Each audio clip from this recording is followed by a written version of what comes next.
Welcome back to World War Now, everybody. I'm your host, Conrad Franz, joined as always by Dmitry Kalyagin here with a massive episode of World War III analysis, getting back into the rhythm of things after my extensive weeks of travel across Russia and other places. So it's good to be getting back into it. Expect the Tuesday evening streams to return. Hopefully, by the time you're listening to this, the following Tuesday, we will have a stream released. So it's good to be here with you, Dmitry. We're going to be discussing all sorts of news this week. Of course, the latest Trump envoy to Russia, Witkoff and Jared Kushner, had a recent meeting with Vladimir Putin, who himself has just touched down in India. So we're going to be discussing all sorts of things related to Russia, Ukraine, and the latest in Russian diplomacy. Obviously, major strikes are ongoing in Lebanon, as Israel and Lebanon had their first official delegation meeting since 1983. So we're going to be discussing the potential for an impending new Israel-Hezbollah, Israel-Lebanon war. All the while, Israeli collaborators in Gaza are being killed by Hamas. Major new escalations in Yemen as the Saudi and UAE-backed forces, neither of which are Ansar Allah, the Houthis, are clashing against each other. Of course, a new war between Israel and Iran is on the horizon as Khamenei gives speeches. Iran scrambles air defenses all across the country. So big things are happening in that regard. Obviously, the Venezuela situation continues to escalate as Trump attempts to impose a no-fly zone on Venezuela. And we're hearing new talks about how Maduro may be relocated to Qatar in the midst of regime change and a slow transition to a pro-U.S.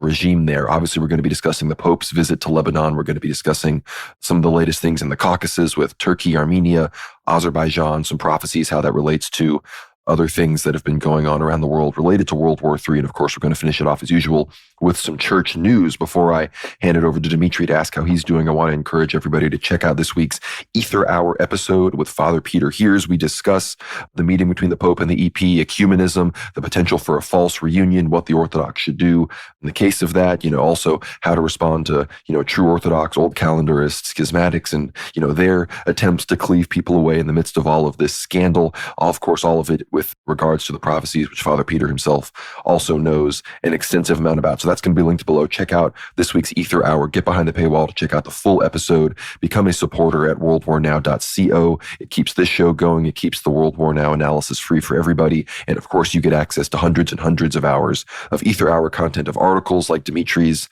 latest article, again, so many other articles, our ritual regicide pieces, huge amounts of content. We're going to be having more Q&As very soon. I'll probably drop the Q&A thread this week. So if you get behind the paywall, you also get to ask us questions in those Q&A threads that we will answer extensively in videos. So I want to let everybody know that episode is here. I also did a big show this week with Maria Z of Z Media. She co-hosts InfoWars a lot. We've become good friends. She's Orthodox. She knows all about the prophecies. So I recorded a huge episode with her, which I believe dropped on Friday. So by the time you guys are listening to this, that should be available as well. And it will also be linked below. So a lot of big shows this week, but a lot of news to discuss as well. So I appreciate everybody that supports us through Ether Hour. And again, worldwarnow.co. It really helps us out. But with all of that, big week of news, Dmitry, how are you doing? Doing great, Conrad. And of course, we have the part 2 to the 28-point peace plan. Less points on this one. And in fact, we don't have any points except for rumors and naturally a lot of speculation about what exactly President Vladimirovich Putin, as well as, of course, Kirill Dmitriev, our, bespoken personal aide to him, to Putin himself, and of course, essentially replacing Lavrov on some level in order to communicate directly to the United States any sort of wishes of the president, which is very curious. The fact that Putin himself is relying on Dmitriev for all of these things, considering Dmitriev for so long has worked in both the US for Goldman Sachs. I'm not going to mention exactly who set up that bank. You can go check the history there, the early life section. Or, for example, even Dmitriev's history working for Viktor Pinchuk, that is Ukrainian Talmudic billionaires in the past. So this man has a very curious history. He's a financier. He's not a diplomat.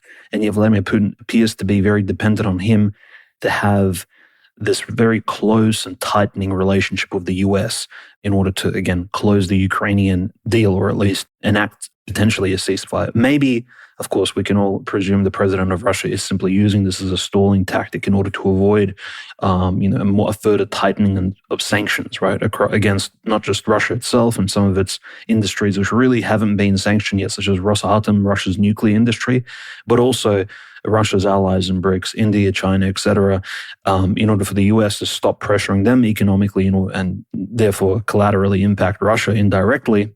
I think Russia needs to at least sit at the negotiating table for a ceasefire, right? Maybe not a peace treaty, but at least has to pretend to play along. And maybe this is what this entire meeting was about, if not, Conrad, for the unfortunate and very uncanny juxtaposition of this particular meeting between Putin, Dmitriev, an interpreter on either side, and across the table from Dmitriev and Putin and Ushakov, one of the deputy foreign ministers, you do have naturally Jared Kushner and Steve Witkoff, right? Just recently, of course, returned from a successful series of visits to the Middle East where they essentially secured the Hamas-IDF peace deal, right? The Trump peace deal for Israel and Gaza, which so many people have praised, including President Putin himself and the Russian administration have, in fact, agreed with the Trump peace plan in the Middle East. And so we have this strange meeting of mostly people either associated 1 degree removed from the Talmudic tribe or directly members of it. And I mean,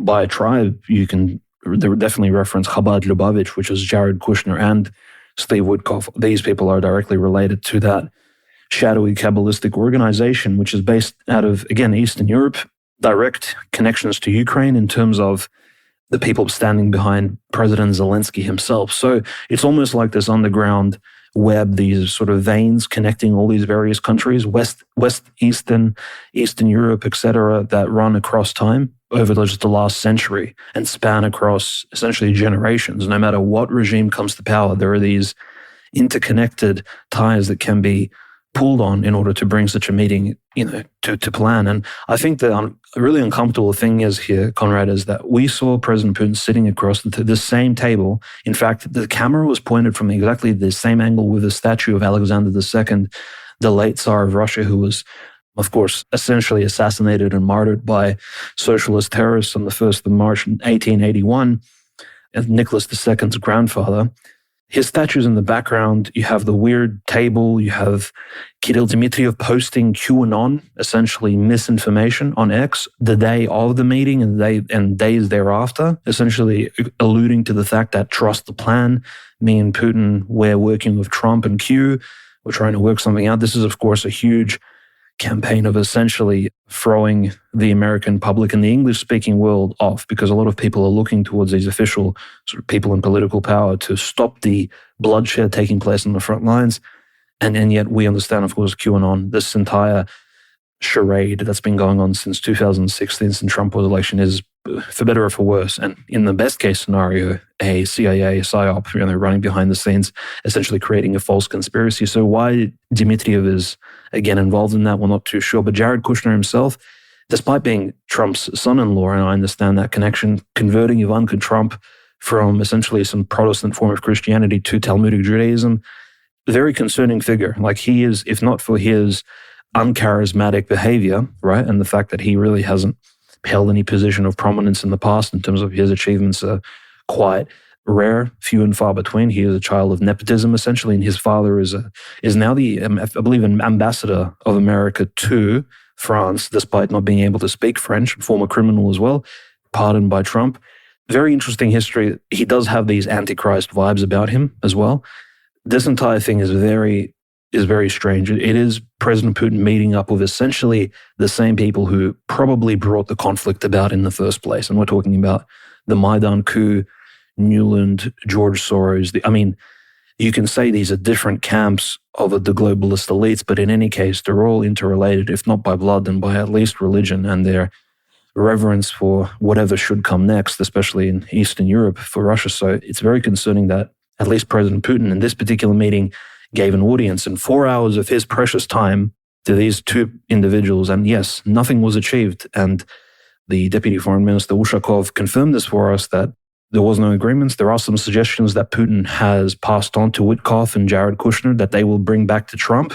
And now, of course, Steve Witkoff is going to be meeting up with Zelensky and some of his officials to potentially discuss the dot points, the outcomes of this meeting. In any case, the 28-point plan that we discussed in our previous episode of World War Now, episode 142, well and truly is a draft of a draft. It's a blueprint of a prototype. It's completely, essentially, going to be archived and stored away into the history books. It's not going to be something that we will be referencing, I think, going forward. But perhaps in the future, this is something that maybe will create a framework right, of what these people will rely on, in terms of harm.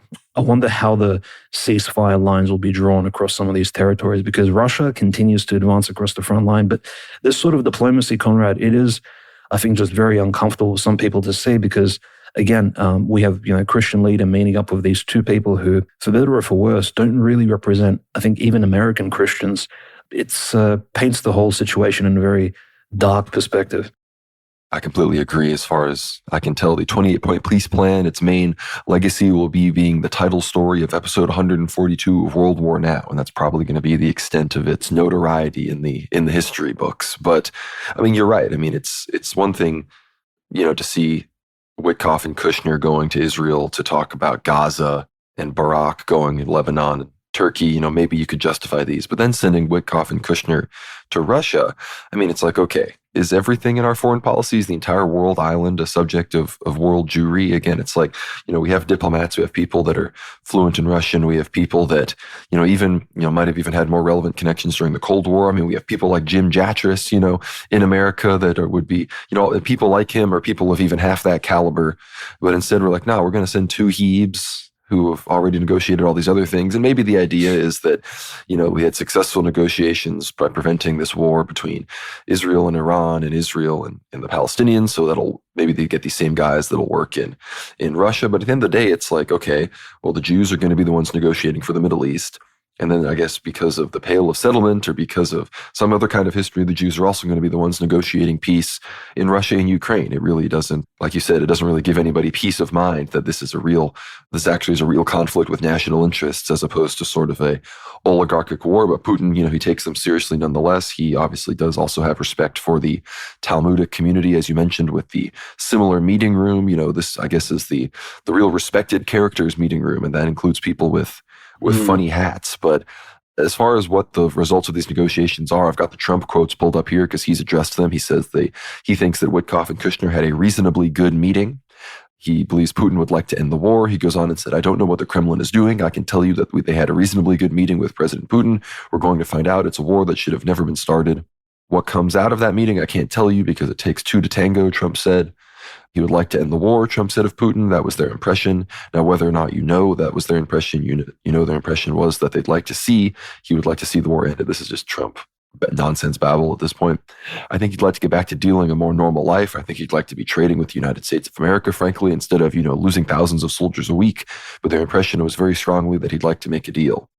So Trump is, trying to lean into this positively again. I know that he's gone back and forth on Tomahawk missiles and all sorts of other things. And sure, this week we did see certain escalations. We saw drones targeting Russian shadow fleets, in the Black Sea. We saw Turkish flagged ships that had been carrying Russian oil targeted off the coasts of Senegal, as well as others. We see India, pausing their importation of Russian oil. And of course, we recently just saw Putin arrive in India to meet with Modi. So perhaps some of these things are going to be addressed. But nonetheless, even the Turks, they say that the attacks on Russian-linked tankers threaten Black Sea safety. And again, this is the kind of stuff that we keep up with because, as we perhaps are in the twilight days of the Erdogan regime, Black Sea security is something that, again, just one more pro-NATO player on the Black Sea, and I think you'd see the warfare there much more dramatically affect Russia, especially with the potential of closing the Bosphorus and Dardanelles Straits, which again, if you listen to my show with Maria Z, which is going to be linked down below, we talk extensively about that and the prophecies and what they say about Russia and Turkey and the Black Sea and the war in Ukraine and all these other things. So be sure to check that out. But Dimitri, what are your thoughts on the tanker attacks, as well as, some of these other comments by Trump about, the future of these negotiations and potentially what pressure could be put on Russia going forward? Yeah, I think at the moment, Trump's attention very much is balancing between two sort of geopolitical interest points in terms of his foreign policy. Clearly, it's the South Caribbean, Venezuela, South America, right? And then secondly, it's Eastern Europe, because he's already more or less fulfilled obligations for Israel and the Middle East. We understand that Iran is still a looming target for America in the near future, and they have had, in some capacity, a test run earlier this year. But I think Trump is still trying to, through his administration, and I believe he does have certainly people, like, for example, the generals who visited Kiev recently in order to, again, as we mentioned in episode 142, actually directly spoke to Zelensky and Syrskyi in order to ascertain what is happening on the front lines. Is there a progress? He's not sending people like Kellogg anymore to find out actual information about Ukrainian either flaws, successes, or some of the faults on the front lines. No, he wants to actually find out what Ukraine is doing. I think even though America at the moment has provided less aid, we can say generally since the beginning of the Trump administration, the ball is still in Trump's court, and he may in fact loosen the nozzle and begin again extracting American wealth, sending it to Eastern Europe in order to spill more, in the majority of cases, Christian blood for, again, these shadowy interests. That is absolutely on the table, Conrad. I don't doubt it at all. We can see Trump essentially doing the same for Israel. So in the Middle East, so he's not against necessarily Christians dying in order to obtain some sort of geopolitical benefit for a global Zog. So we don't have to sort of delude ourselves there. And of course, Ukrainians with the provocations recently, I mean, we can't miss this. I'm surprised this hasn't reached more ears. And in fact, I think it's because the news cycle moves so quickly. People have simply sort of ignored the fact that, yeah, there have been 3 massive oil tankers in the Black Sea that have been hit, I believe, probably within 8 days. The first 2 being Kairos and Virat. These are 2 Black Sea fleet, essentially Russian shadowy oil tankers. So they don't really necessarily fly Russian flags. The crew, yes, the crew captain most likely in both ships was Russian. Majority of his crew probably understand exactly what they're doing, exporting a lot of this crude oil to countries like India or wherever they were chartered to go to. And they were hit essentially by Ukrainian drones, heavily damaged and essentially disabled. That is clearly a profit loss for Russia. And again, the Russian Black Sea Navy, as we've discussed earlier, is at the moment undergoing still this sort of lengthy period of renovations. In fact, the Russian Navy in general is not doing too good over the course of the SMO. You cannot have Russian Navy ships defending the unofficial shadow fleet oil tankers, right? That's not exactly it's not exactly subtle, right? If we're going to lead with the allegation that, these are, in fact, Russian oil tankers. And if this is a legitimate strategy of Russia to bypass these unfair, let's just call it what they are, illegal sanctions, right? Pressure from America, then certainly they don't want to flag these ships as sort of their own crucial, monetary interests that are going abroad and, essentially paint targets on them in the first place. But we know the Ukrainian spy rings are operating far and wide and within Russia itself. The MI6, CIA, of course, are probably identifying these targets for the Ukrainians, and they're using these aerial as well as now well and truly essentially developed British submarine drones to hit them. So the third ship has been actually hit this week. That is the Mid-Volga 2.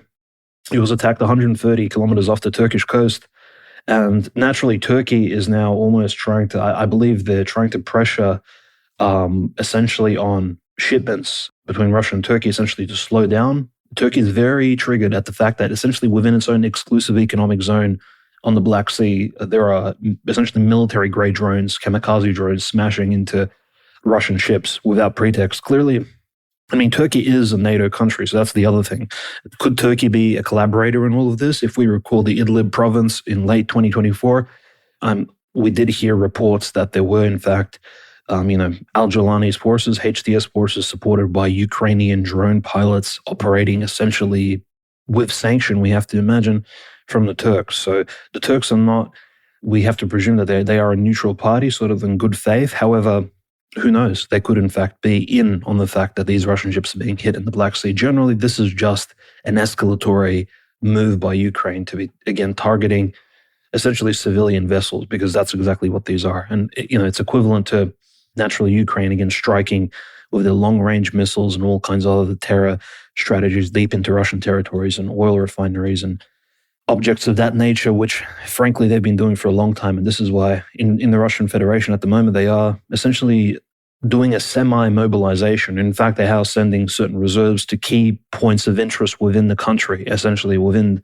the logistical hubs of essentially European Russia, to defend them against any sort of provocations within the Russian Federation itself, not to the front lines. The SMO is, of course, progressing very well in terms of the Russians are taking city by city, block by block, suburb by suburb in some of these key locations, which we'll get to in a moment. So generally speaking, Russia's being pulled away from Europe by both Ukrainian provocations, by continued NATO rhetoric. And in fact, NATO has pledged at this point, and look, we have to just keep asking, how is NATO even making these promises? They've promised to essentially provide to Ukraine in the year of 2026, 1 billion euros on a monthly basis. So for weapon procurement, this is just an ongoing payment subscription to, and even countries like Ireland, right? Ireland, which is on, there's all kinds of talks about Conor McGregor, right? The former MMA, UFC fighter running for presidency, etc. They have an immigration crisis within the country. There's a huge cultural, moral destruction happening. And Ireland has now already this week given 125 million euros to Kiev. Like, where is Ukraine on the map and where is Ireland? They're so far apart. And yet, so you do see a huge commitment from the West towards Ukraine, sort of continuing. Russia's always constantly under this pressure. And the concerning thing is that Russia is in fact becoming more and more dependent on the East. For better or for worse, we did even say this, I believe, on one of the first episodes of World War Now at the beginning of the podcast, that eventually, irrespective of how this war progresses, and even if Russia comes out on top, it will become more dependent on China in the long term. And who confirmed this for us this week? Igor Sechin, the head of Rosneft, one of Russia's largest, and I believe Russia's largest oil company, a former FSB agent, a friend of Putin. This fellow, although his biography does claim Russian, you can have a look at his face. The early life is not very revealing, but he does look like a last boss of, he looks like a very ominous character. In some cases, much scarier than Kushner or Witkoff, the aforementioned diplomat sent by Trump to Russia. Very scary looking figure and very, very rich, possibly corrupt as well. So he said openly on Russian during a press conference in Russia, and this, essentially triggered a lot of Russian patriots, that Russia essentially will become, and he said this with like a smile on his face, with his pointy ears and goblin-like features. He said, Russia will become a raw material supplier to China. It will become essentially an economic appendage to China.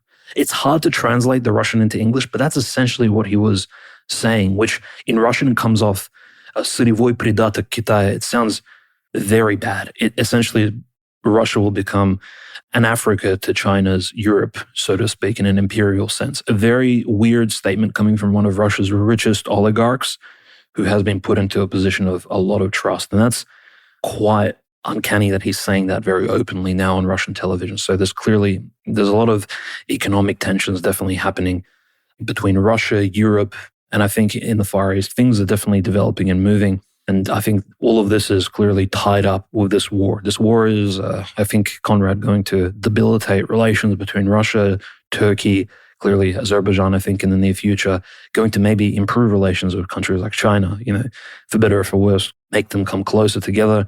And with Europe, the growing distance between Russia and Europe, I think in the long term will be a net negative, because clearly these are two brotherly European white peoples that are being essentially separated on essentially an unofficial, unnecessary basis. And I think inevitably, maybe, just as Pavel Gubarev recently said in an interview, Conrad, and this is quite horrifying, they asked him, and Pavel Gubarev, the former governor of Novorossiya, they asked him, does he think there'll ever be a war between NATO and Russia in the future? And he says, yeah, absolutely. He thinks around 2028, there'll be a war between Russia and NATO. And this is someone who served at least 3 different tours in this recent special military operation, specifically in Donetsk. At the moment, he lives in Rostov-on-Don with his family. His wife is a former sniper as well, veteran of the 2014 Ukraine war. So this is what he believes, that there will be a war between Russia and NATO, 3 years from now. I mean, these are quite horrifying prognoses, even from Russian veterans. So who knows exactly where all of this will go. I think at the moment, things are looking fairly grim, but the only upside is, Conrad, that at least Russian progression on the front lines is looking like it will force Ukraine eventually to bow down and come to the table in terms of the ceasefire negotiations. No, again, the fact that Russia, it's clear that, there's 2 ways to look at it. You could, in theory, think, they're about to settle on it, so they're trying to get as much territory as they can before they, freeze the front line. Or it's just that they have no intentions of really engaging in these current negotiations at all, and they're just doing it for, to sort of push things along, because it's clear they know that with the Trump government in particular, they know that Trump supporters are generally tired of Ukraine. So I think whether it's a bluff, I don't know if you could call it calling a bluff, but they just generally don't think that America, at least in its current state, is going to radically escalate support for Ukraine unless, of course, something big changes. And that's why, of course, I think Ukraine feels emboldened to strike these tankers. Of course, they're denying it. Turkey is, like you said, they're directly calling out Ukraine for, disrupting, shipping and disrupting, the flow of trade in the Black Sea and Black Sea peace, of economics and whatnot. But I think the fact that Turkey even called out Ukraine specifically is a big deal because historically, Turkey's made it very clear that they, on paper and diplomatically, they want to say that they're against Russia, they're against the Russian invasion of Ukraine, they support Crimea even as part of Ukraine and all these sorts of things. So for them to come out against Ukraine is clear that they are not happy about that situation. Of course, Bulgaria and Romania are also concerned about the Black Sea situation because obviously they have a lot of their economy is centered around the fact that they do have access to the Black Sea and thus the Mediterranean through the straits. And so it's clear why, those straits in particular are so important. And of course, we're going to talk about the other side of Turkey and the Caucasus here in 1 second. But of course, you mentioned the advances on the front line, Dmitry. Obviously, Russia continues to advance in pretty much all of the oblasts where they have territory, Zaporozhye, Donetsk. I mean, Lugansk is pretty much entirely Russian at this point. I don't know if there's any single section of it that the Ukrainians still have. Dnipropetrovsk and Kharkov, as well as Sumy and other places. So in general, they are advancing. I don't know how much advancing is really happening in Kherson. I know there's battles on the river and maybe the islands exchange hands. But besides Kherson, I think everywhere else there are major advances. And we see, of course, Zelensky is, dismissed, or I guess, he was asked to resign. Yermak, one of his pretty much his top guy, his top advisor. So we see the continuing crumbling of the Ukrainian regime. It's clear that factions are emerging, and we haven't even gotten to the point where, people are deserting and actual, militias and Azov and these battalions are forming their own political groups and factions. This is all within, the cabinet and the constitutional court and the Rada and these other things. So, we might be seeing the beginnings of what the slow but inevitable, I believe, collapse of the current Ukrainian regime. I don't know how long it will be before Zelensky is forced to flee or something happens, but I do believe that is in the fairly near future for our generation here that we are watching all of this unfold. So, Dmitry, if you have any extra updates or, important updates from the front line, as well as, the situation with Yermak and the Ukrainian government, let's hear it before we transition to the Caucasus and the Middle East. Yeah, it's actually very important, this dismissal of Andrei Yermak. Essentially, he was acting as the vice president. You can almost say that he was the J.D. Vance of Ukraine, right? His position as sort of the chief of the Zelensky's administration kind of points to a figure, maybe somebody like a Marco Rubio, perhaps. But he had much more power. In fact, there's two versions of exactly who Yermak was in the media being thrown around. Alexei Arestovich, one of essentially the former people on Zelensky's presidential team at the beginning of the SMO, obviously he was one of the chief propagandists was the Zelensky regime. Now he's an outcast, has recently stated in an interview that Andrei Yermak essentially was just this essentially an overly energetic bureaucrat who would do anything Zelensky told him to do. Now, Yermak himself is, of course, of Jewish extraction. He is not just a Jew by blood, so to speak. He actually was a sort of aspiring member of the Talmudic tribe. He visited in eastern United States, of course, the headquarters of B'nai B'rith in, I believe, late 2023, which was quite, striking. This is, of course, essentially a Jewish version of a Freemasonic lodge. It has a pretty broad history in America in terms of, ties to the ADL and all these other organizations. It's almost like an opposing organization to Chabad Lubavitch, but in any case, they do collaborate. So going to B'nai B'rith was, of course, a big move from Yermak all the way back then. And for those who noticed, they sort of understood almost automatically that, Ukraine is run by essentially this minority group in charge of its government. The fact that both Zelensky and his second in charge both come from this group was very much on the nose, no pun intended. In any case, this dismissal, whether or not it's coming from, again, a prompting of the United States, because Nabu continues to operate. There is obviously the whole Mindich scandal where he, fled abroad from Kvartal 95. Zelensky is essentially early, the people who sort of launched him right into politics with Kolomoisky, they're all being charged with corruption and they're being investigated by Nabu, which is, again, as we said before, an American corruption investigation body. So it's not like the Ukrainians, it's sort of like white Slavic Christian Ukrainians are investigating these Talmudic oligarchs. No, it's more like they're auditing themselves. This is clearly a Bolshevik style inside cleansing and infighting happening over there. As you said, Conrad, it is maybe pointing towards an eventual destabilization, I think, of Zelensky's position potentially. Like we are seeing Zelensky's people lose prominence. Whether or not Zelensky has any others sort of around him who would stick by I think, will be very interesting to see. But in any case, Yermak going away, I think the second perspective of Yermak was not that he was this active bureaucrat who essentially listened to Zelensky, but that he was the shadow governor, sort of the great cardinal of Kiev. And at this point, we can clearly see that most likely he wasn't that. And in fact, that was my hypothesis about over a year ago, that Yermak, in fact, was one of the main decision makers. Perhaps he was on a practical level, like he understood politics better than the comedian who plays with his phallus on the piano. Perhaps he did understand exactly how politics worked in Ukraine, and he could advise Zelensky on these things. Maybe he even made solitary, personal decisions on who to hire, etc. This is including most of the presidential staff on Bankovskaya Street in Kiev. So he, essentially he was the guy running the Ukrainian White House for a long time. A lot of the people are probably his connections in there. They still retained, of course, power and authority. In any case, he's gone now. Maybe he even asked to retire. We'll never know the real truth. In fact, we don't know what's happening. But rest assured, Zelensky will continue to steal and thieve away. There'll continue to be essentially crumbs at his table. But what's very interesting, I think, at the end of all of this is that despite all this thievery, the Ukrainian war machine continues to, again, try to push back against the Russians, like across the front line, Conrad. This is especially in the city of Seversk. The Ukrainians have tried to stop Russians from progressing. There's still major cuts into the Ukrainian line. The city of Seversk hasn't fallen yet. Konstantinovka well and truly is crumbling. Just for perspective, if Pokrovsk had a population roughly of 60,000 people before the war, Konstantinovka is a much larger city on paper. Now, keep this in mind, this is quite a scary number, but during Soviet times, hypothetically, Konstantinovka could have housed a population between 110 to 130,000 people. So it's not the size of Mariupol, Mariupol is very, very big, up to 350,000. But twice the size of Pokrovsk, Konstantinovka hypothetically could have had that many folks there, citizens, and this is based on housing, the apartments. Maybe it never had that many people living there, practically speaking, but it is a very large city.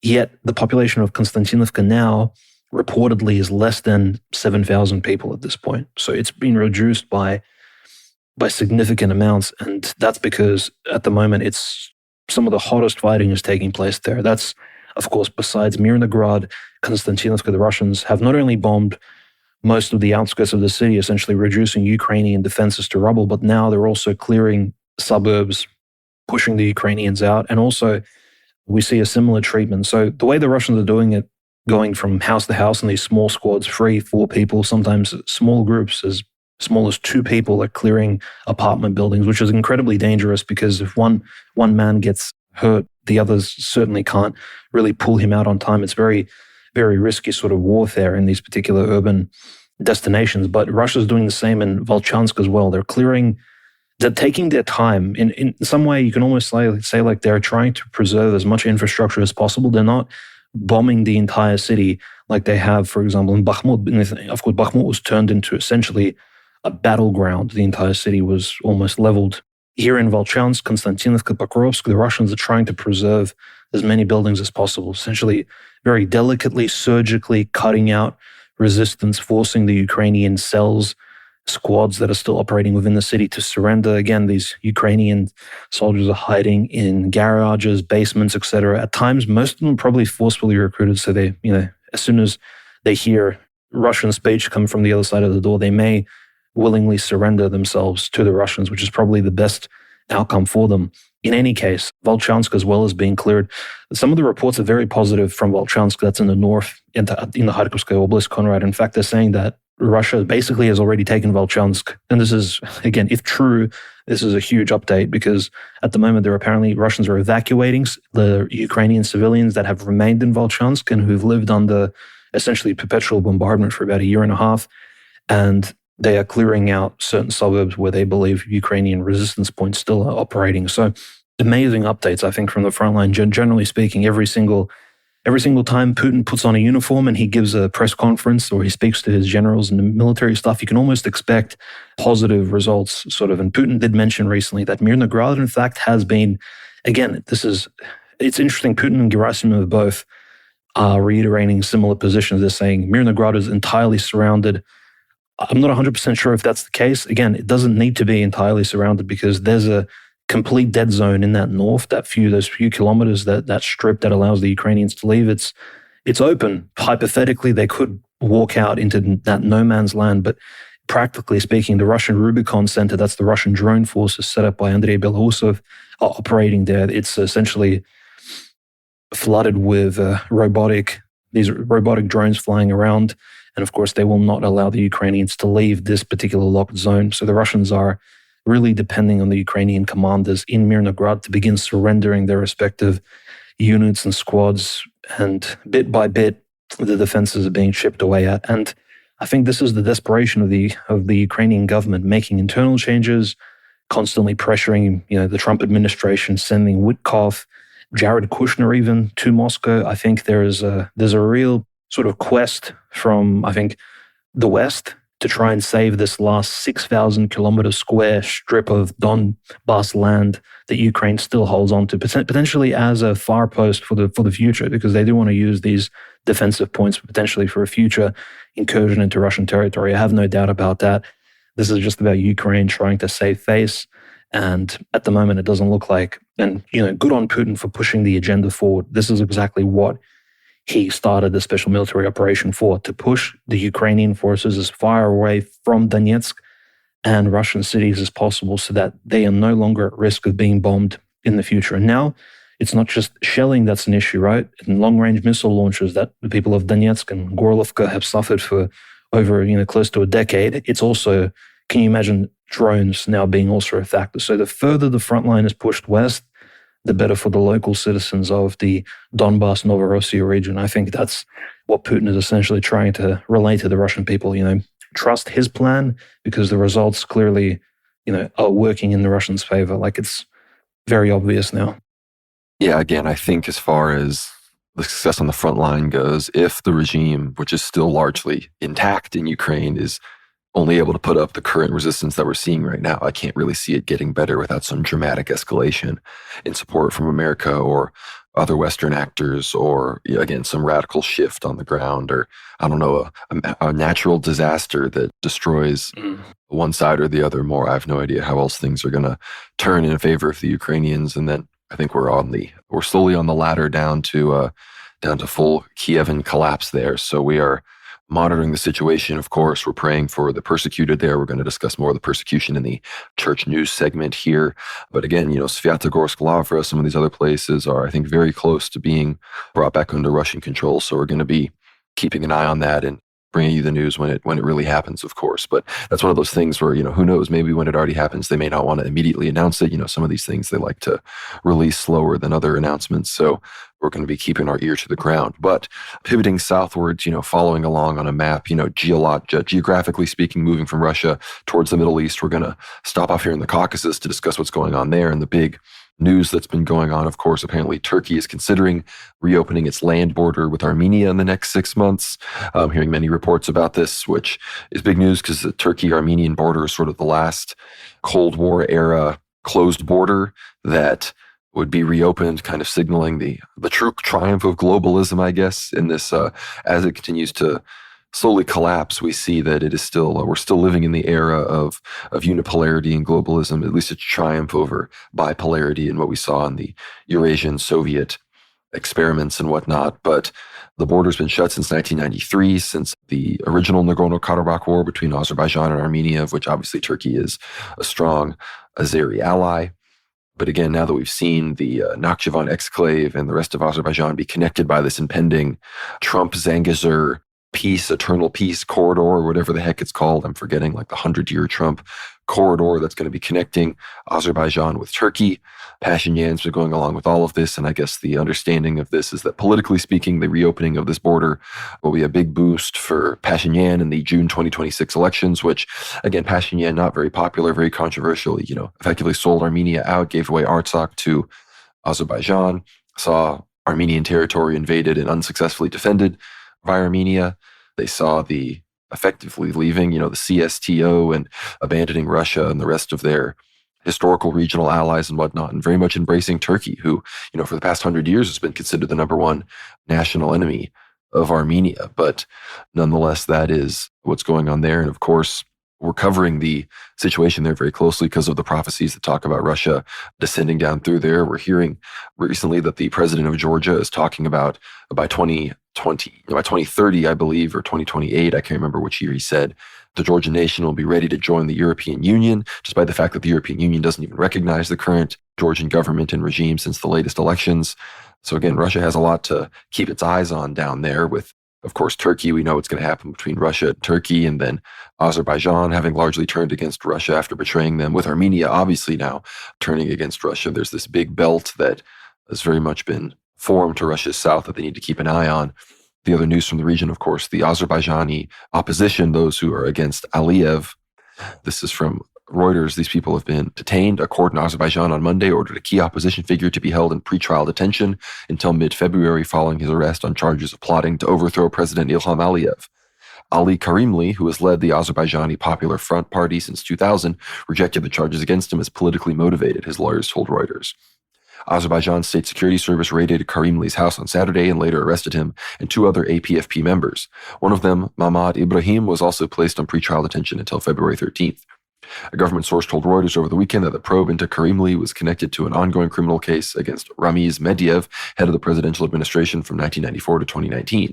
The source said Karimli was accused by the authorities of being financed by Medvedev. A court in October ordered Medvedev, who's 87 years old, put under house arrest for 4 months on various charges, including for an attempt to illegally seize power. It's not clear how Medvedev pleads to the charges. The deputy chairman of the APFP, Fuad Garamanli, on Monday rejected claims that Karimli was linked to Medvedev. So palace intrigue, of course, going on in Azerbaijan. Obviously, Azerbaijan has been on the come up recently with the corridor connecting them with Turkey and the fact that they're, very close allies of Russia and Israel and the United States. They seem to get along with everybody. So again, it's clear that Aliyev is trying to secure his position. He's, emerging as a sort of Netanyahu Erdogan type figure in the region, going to be in charge for a very long time over a very important and transitional time for his country. So before we move on to Lebanon, Israel, and Gaza and everything going on with Iran, what are your thoughts on all of these caucus updates, Dimitri? Yeah, I think the tightening of power, clearly Aliyev has made this alliance with Erdogan. And as I said, this sort of power triangle they've created with Aliyev, Putin, Erdogan, it seems to be the status quo of the Caucasus, really. These are the three most capable country energy-wise. All three are collaborating on some level. Now, you have clearly Russia trying to essentially export LNG gas to both Turkey and Azerbaijan, respectively. Russia selling, and again, this is an allegation, right? But there's pretty good suspicions that Russia is selling oil to, unofficially to Azerbaijan through SOCAR to Europe. Again, this is an alternative to providing that oil to these other countries via essentially these unflagged oil tankers through a shadow fleet. So that's probably why President Putin has kept such a close eye on Aliyev on essentially a personal basis, well, congratulating his wife, wishing her a happy birthday, etc. And this is why, despite all the tensions in the media and a lot of even Russian, I would just say, public figures, pro-President Putin figures criticizing Aliyev, you don't see those sort of sentiments from the top, because I think the people at the real top understand President Aliyev and President Putin have worked together for a long time. And I think Azerbaijan is in on a lot of these so-called, maybe even dirty dealings that have been going on. And by dirty, I mean from a Western perspective, clearly they've been trying to bypass sanctions, and Azerbaijan is collaborative in that. And on top of all of this, right, Azerbaijan being a majority Shia country does have like a huge mountain Jewish community, who are the reigning oligarchs of Moscow, right? They control like a huge percentage, a greatly disproportionate percentage of the major industries inside of Moscow. Azeri oligarchs, mountain Jewish oligarchs, essentially run many of the biggest, essentially, supermarkets, shopping centers inside of Russia in many of the cities, Yekaterinburg, St. Petersburg, Moscow, for example. A lot of the cities over 1 million people population, you'll find an Azeri diaspora and mountain Jews integrated therein. In fact, the mountain Jewish ethnicity in Russia today is the richest per capita ethnicity in terms of having the most millionaires, billionaires, etc. So that's just on paper, officially, that's just the case. There's less than 500 of them, But yes, they're all very, very wealthy. So that is something that we need to, of course, consider. And the crash out against the liberal oppositionary members, Conrad, it's very reminiscent of, again, Erdogan's arrest of Mayor Imamoglu, right, of Istanbul. Well, I guess he was the mayoral candidate for Istanbul, but it's almost like the people in charge at the moment in a lot of these nations are, despite the status quo sort of serving them their personal power, they simply don't want to. They don't want to change, even though even the oppositionary people, like these Azeri liberals, are not necessarily like conservative. They're not somebody like, say, me or yourself would get behind. These are just, I guess, similar to the Kemalists, right? The Kemalist opposition in Turkey. These are just the different flavor of enemy. It's like the Trotskyites and Stalinists. It's, yeah, more of this sort of infighting that, again, regular Christian people really can't appeal to. So we are looking at this interesting power struggle very anthropologically from the outside. We are taking very sort of white man's perspective on like the battle of the natives in the colloquial jungle, so to speak. In any case, all of this greatly benefits Israel. At the end of the day, all of this infighting in the Middle East, instability, Israel continues to, naturally expand. And whatever's happening in the Caucasus, Conrad, I'd have to just point this out. Turkey at the moment remains the predominant power player. They do have this major Turkish Belt project.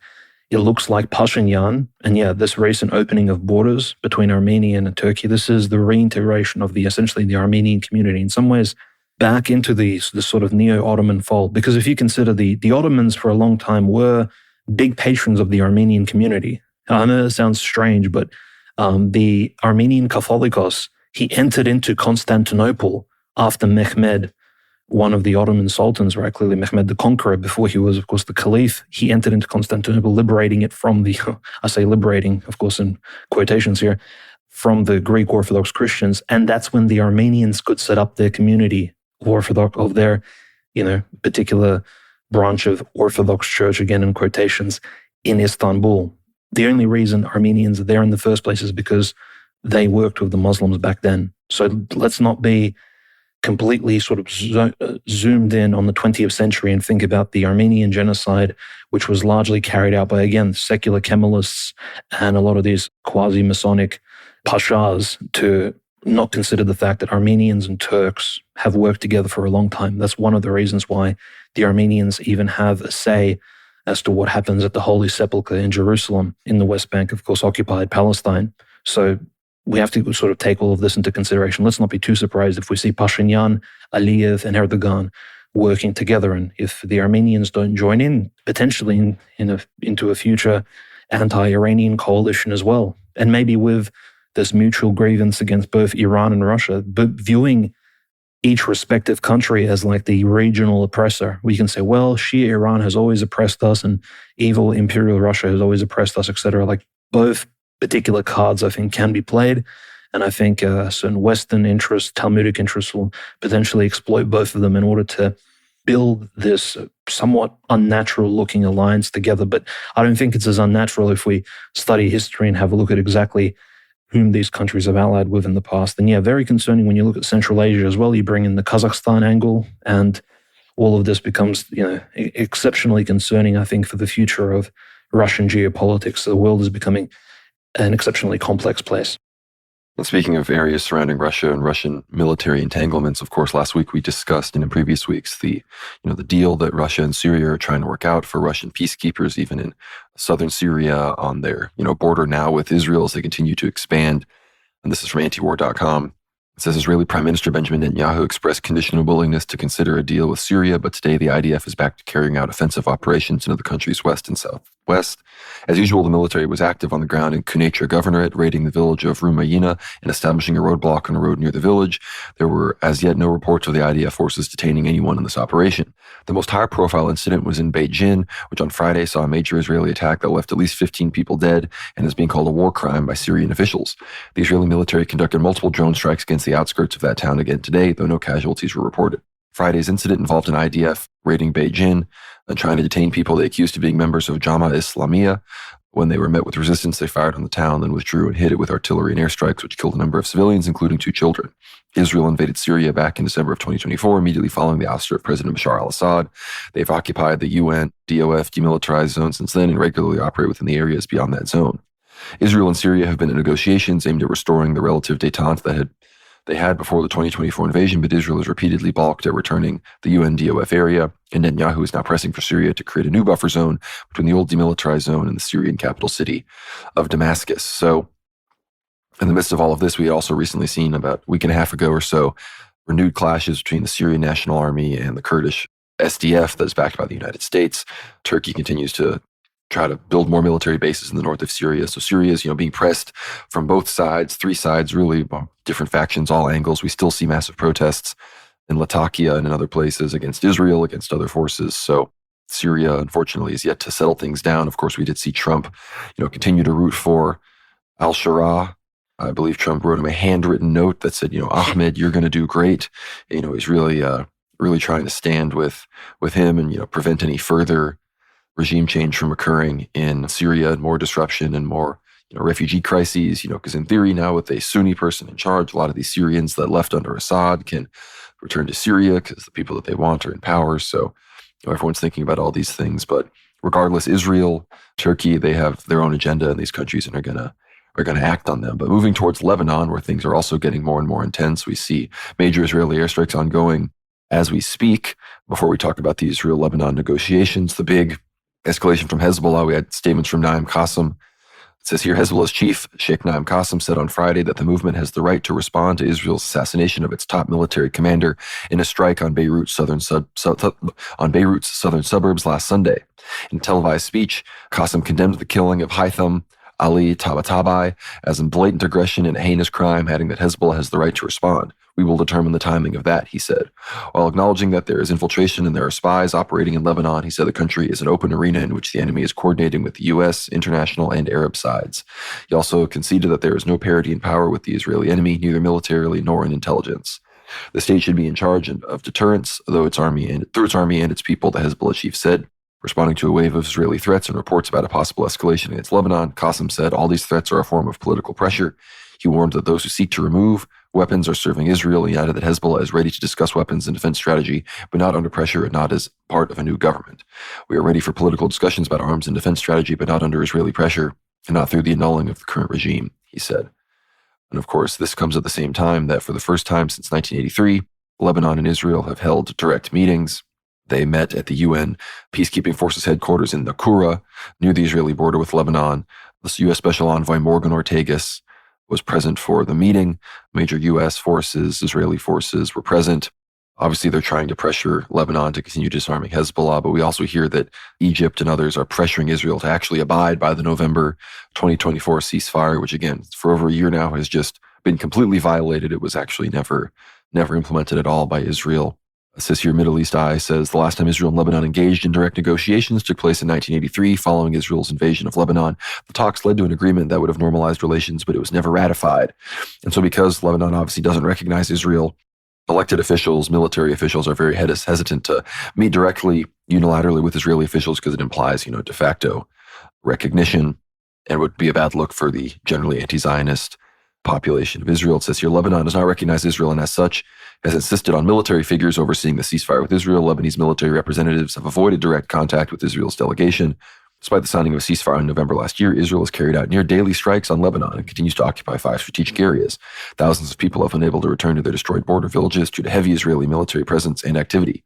More than 300 people, including 100 civilians, have been killed in Israeli strikes since November 27th, 2024. So again, the fact that Lebanon has basically just been taking this, the Lebanese government has been unable to do anything about it because the United States is the one supporting and holding up the current Lebanese government, that the only thing they want them to do is disarm Hezbollah, not actually, defend themselves against Israeli aggression. Of course, recently, this is just breaking this from the War Reporter on Telegram. The Lebanese army has issued a statement denying an Iranian media report claiming that some of its military personnel are affiliated with and loyal to Hezbollah. The army command affirms that all of its members adhere to a clear and unwavering military doctrine and pledge full loyalty to the military institution and to the homeland. I have no idea how they would know that. Fundamentally, Lebanon is a sectarian state unless you've removed all the Shia from the Lebanese military, which I'm sure it is mostly non-Shia, then I don't know how you could, actually be sure of that. But again, unless you have anything else to say about Lebanon, Dimitri, we do have some updates from Gaza, most notably Abu Shabab, the militia chief, the anti-Hamas, pro-Israel militia chief, the main one in Gaza. He apparently was shot in a gunfight and died at an Israeli hospital. Supposedly he was shot within a yellow region, or whatever it is, the yellow zone of Gaza that still is controlled by Israel. So apparently Hamas were able to infiltrate this area, successfully kill him, and retreat. Without doing that, however, the Jerusalem Post accordingly at least says that Abu Shabab was killed in an internal clan scuffle rather than by Hamas terrorists, which, again, we have no way of knowing this. Hamas media published a post saying that, Israel will not protect you, like implying that they're taking credit for Abu Shabab's assassination. So, again, he was the head of the so-called Popular Forces, which, again, collaborated with Israel and fought against Hamas in the Gaza Strip, but he has now been taken out, which, again, it's a big blow to Israel. It's going to highly disincentivize other people from collaborating with Israel if it's clear that they can't protect their assets. And in general, I think this guy was one of the main coordinators of Israeli-Palestinian collaboration within the Strip. So in general, a big loss for Israel. But before we talk about the Netanyahu pardon situation and, of course, move on to Yemen and Iran, which are, I think, the bigger stories in the Middle East this week, what are your thoughts on everything going on in Syria, everything going on in Lebanon, and, of course, the latest from Gaza and Palestine, Dimitri? Yeah, I think the Abu Shabab story is very interesting because this is not the same sort of patriotic Al-Qassam brigades type character, somebody who you'd imagine he fought maybe with Hamas or in a similar type structure. No, this is Han Solo, even worse than Han Solo. This is a cigarette smuggler, a truck looter, a petty 1990s Eastern Europe criminal, basically Palestine, Gaza style, right? So this guy has a huge criminal background, unlike Mohammed and Yahya Sinwar or any of these Hamas militant leaders who have been, of course, Israel has designated as terrorists long ago and since has killed them, of course. It's really just curious that this is who Israel would naturally ally with, right? Abu Shabab. And that's not surprising because people like him, most likely there's dirt on them. There's clearly like a criminal record.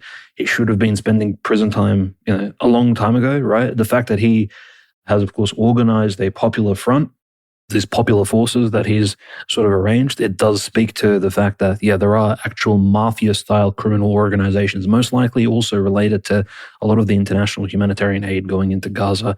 As you can imagine, extortion is like a real deal. That probably happens like basic Chicago, like old school mafia level racketeering and other things, right? It was probably taking place within the Strip. And this is very, very sad.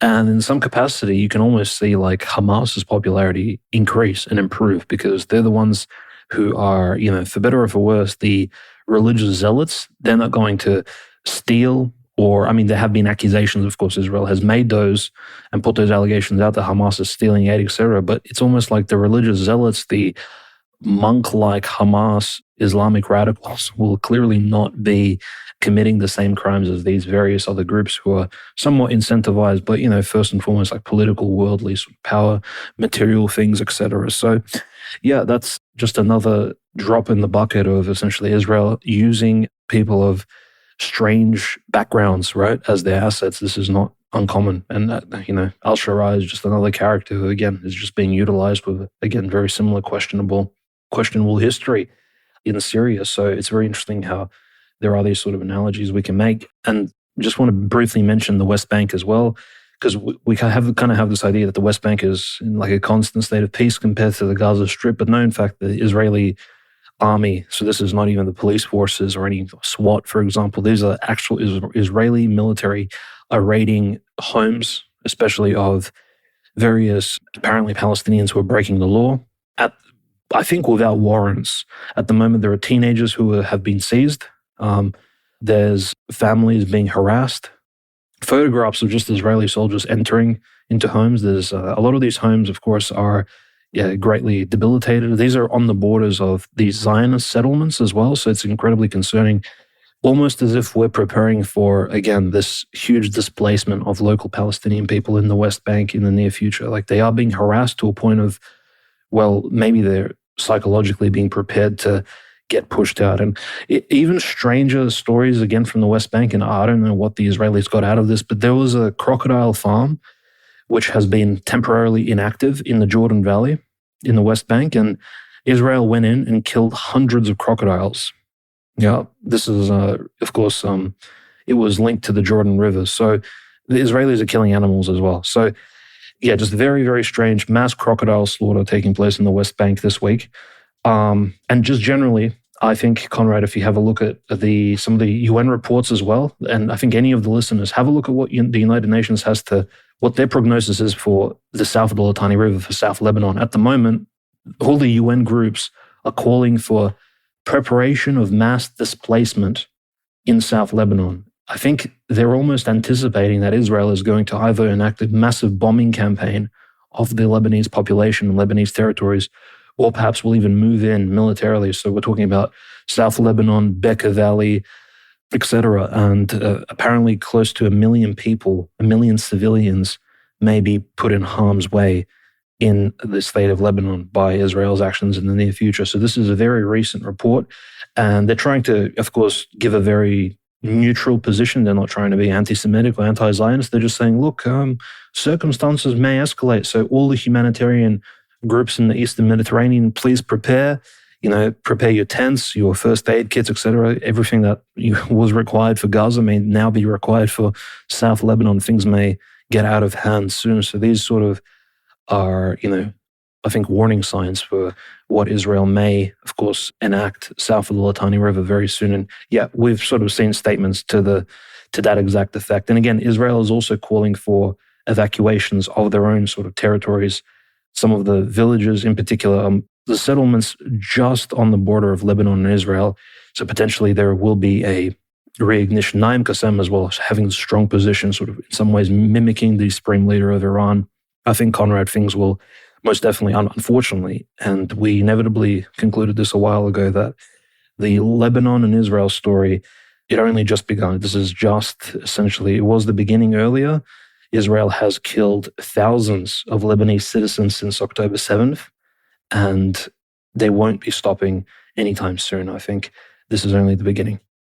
No, I think we've only seen Act 1 of the Israeli war with Lebanon, the Israeli war with Iran, and I think even what's going on in Yemen is far from over, because that's our next story. Before I discuss Iran and close out the Middle East section of this episode, we have to discuss everything in Yemen, where it seems that new escalations not actually having to do with the Houthis, but the UAE-backed Southern Transition Council and their government, which historically, I remember they took the Socotra Islands, or whatever those islands are down far south in the Gulf of Aden off the coast of Africa. At one point, they took those over, and they're now fighting against the tribal forces backed by the Saudis, the Hadramaut Tribal Alliance. Both of these groups have been part of the Presidential Council, the sort of internationally recognized government of Yemen that doesn't really control any population centers or anything in Western Yemen, but they do control much of the oil fields, oil reserves. All of Yemen's natural resources and energy are controlled by these Saudi and UAE-backed groups which basically have rallied these rural tribes that are much smaller in population than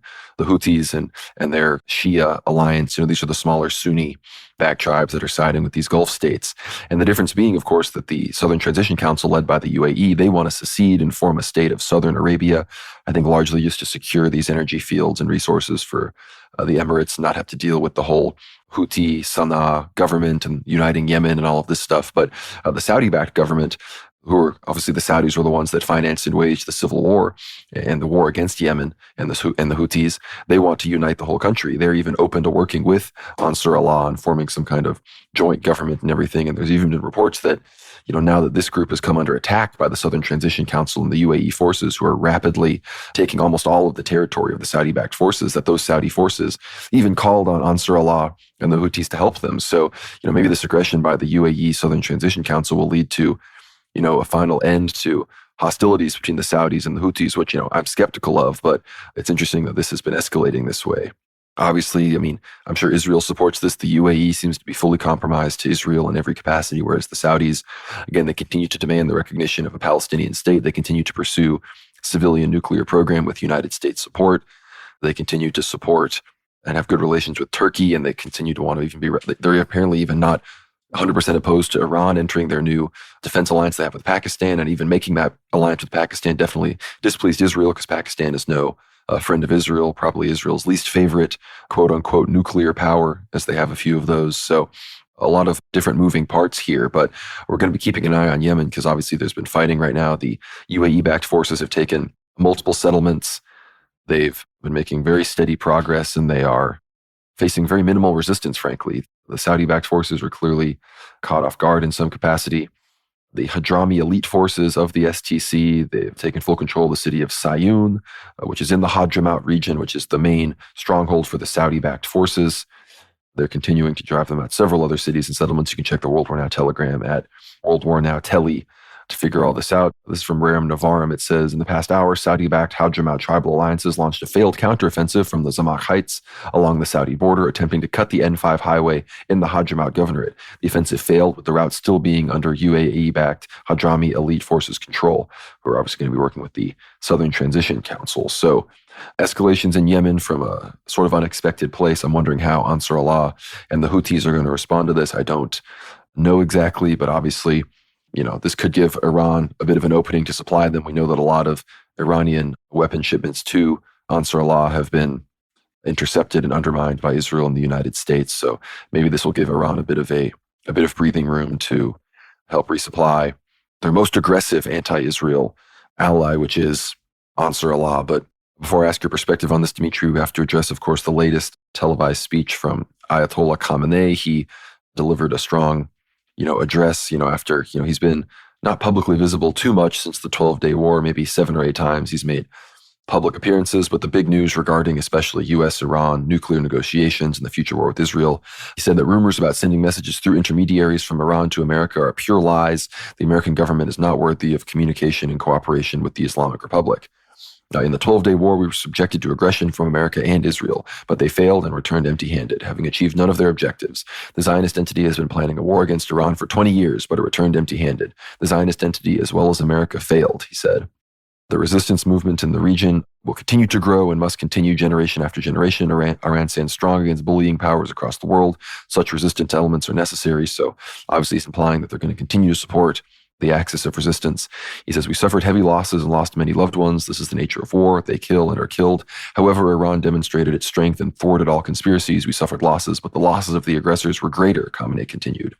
On the Gaza war, which he called one of the greatest disasters in history and in the region, Khamenei commented saying that Israel failed to achieve its goals and lost its favor in the global community. The Zionist entity has failed spectacularly and has lost its prestige in the world. Today, the most hated person in the world is the Israeli prime minister, and the entity's government is the most hated in the world. This hatred for the Zionist entity is spread to America. Khamenei also sent a direct message to the Iranian people advising them to unite against the enemies and to support the president and the government, which bears a heavy burden. At the end of his remarks, Khamenei advised the Iranian people not to waste in their consumption of bread, gas, gasoline, and food items, adding, if there were no such waste, the situation in our country would undoubtedly be much better. Khamenei also continued it important to strengthen the connection with God and to pray for rain, security, and well-being. And, in his defense there, the past few days in Tehran, there have been some fairly heavy rains. So maybe God is providing them with some water here because, again, the Israelis are leaning on the major water crisis. It's part of the reason why they have to supposedly move the capital of Tehran, which again, Tehran, it's a very strategic location right in the center of Iran, protected from outsiders by many mountain ranges. So in many ways, it is an ideal seat of government. I don't know why, people always say Pezeshkian and others are sort of these agents. Maybe one of the goals of these, sort of traitors to Iran is to move the capital so it's easier to topple by invading forces. So a lot of things going on there. Of course, Abbas Araghchi has made comments recently about how Iran will never negotiate with Israel. Israel is not a legitimate state. They will never recognize Israel.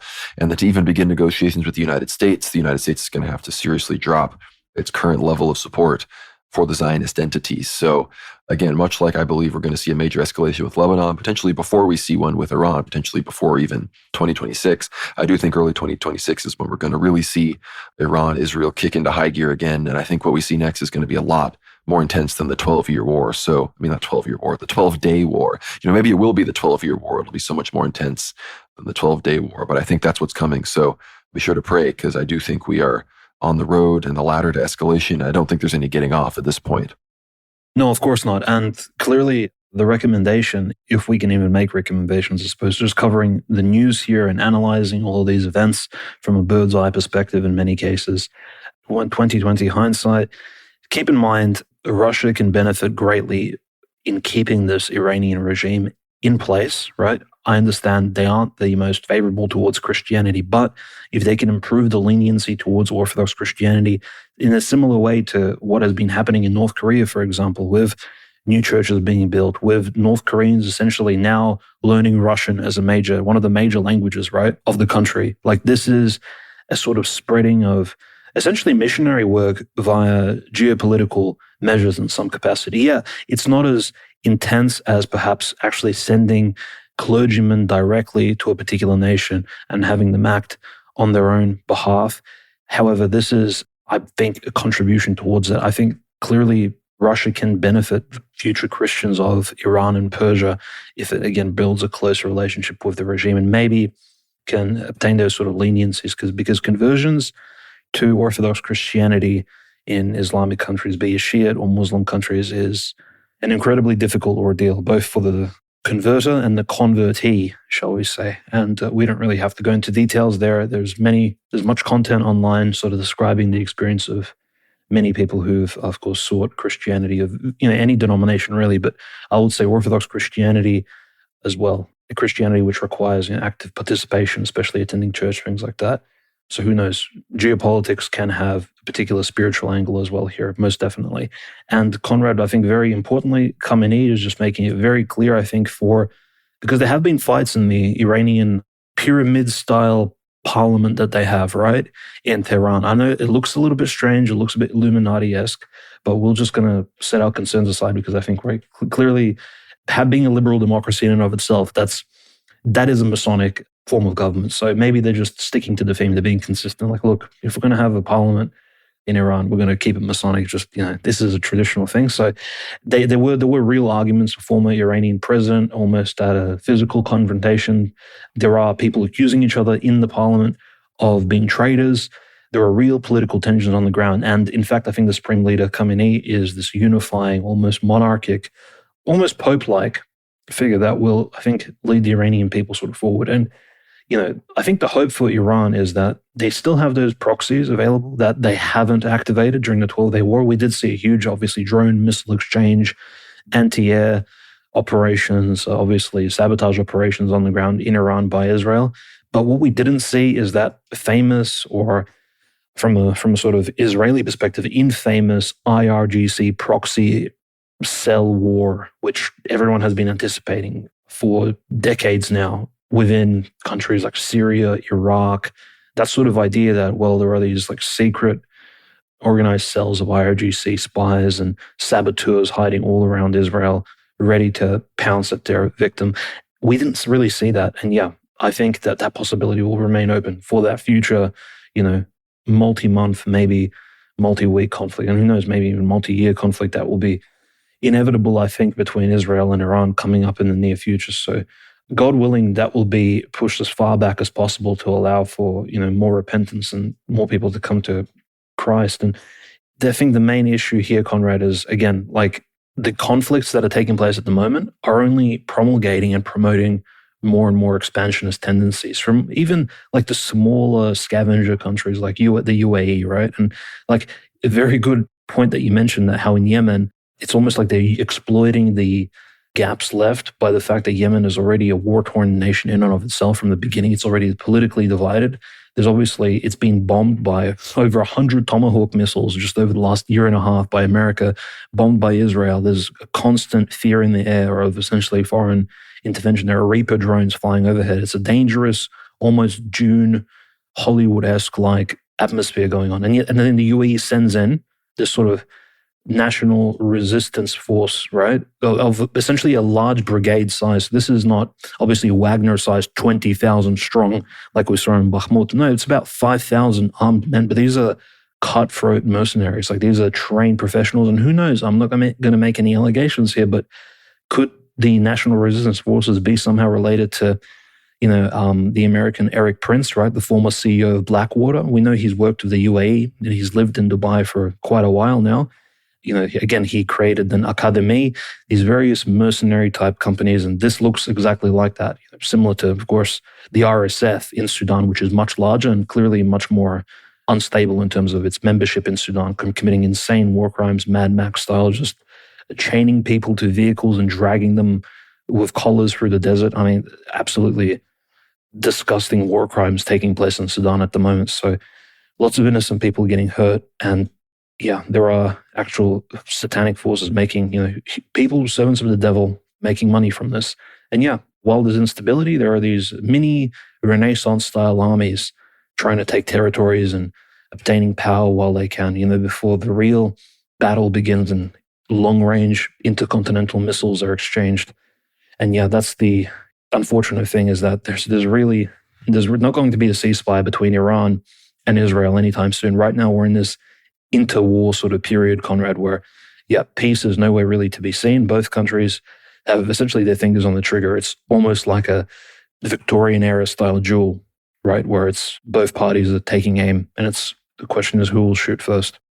Yeah, and the question is what's America going to do? Because, my discussion with Maria Z, I mean, there's prophecies from Elder Joseph of Attapidi and others about how America will go to war with Iran and besiege their Persian Gulf coast and have major incursions there, where they won't exactly succeed. And there's other potentials where America sort of does let, at least for a time, Iran really rain fire down on Israel, and Israel, is destroyed in a way where it is forced to change from its current political form. We don't know how that's going to look like when, Israel succumbs to the 80-year curse. St. Paisios talked about it, and I think we're going to see something like that occur. But again, I just don't know exactly what that looks like. But again, before we move to Venezuela, which is our next story here, we have to discuss the final issue in Israel, which is that, Netanyahu has been begging Donald Trump for a pardon to pressure Israeli President Isaac Herzog to pardon him.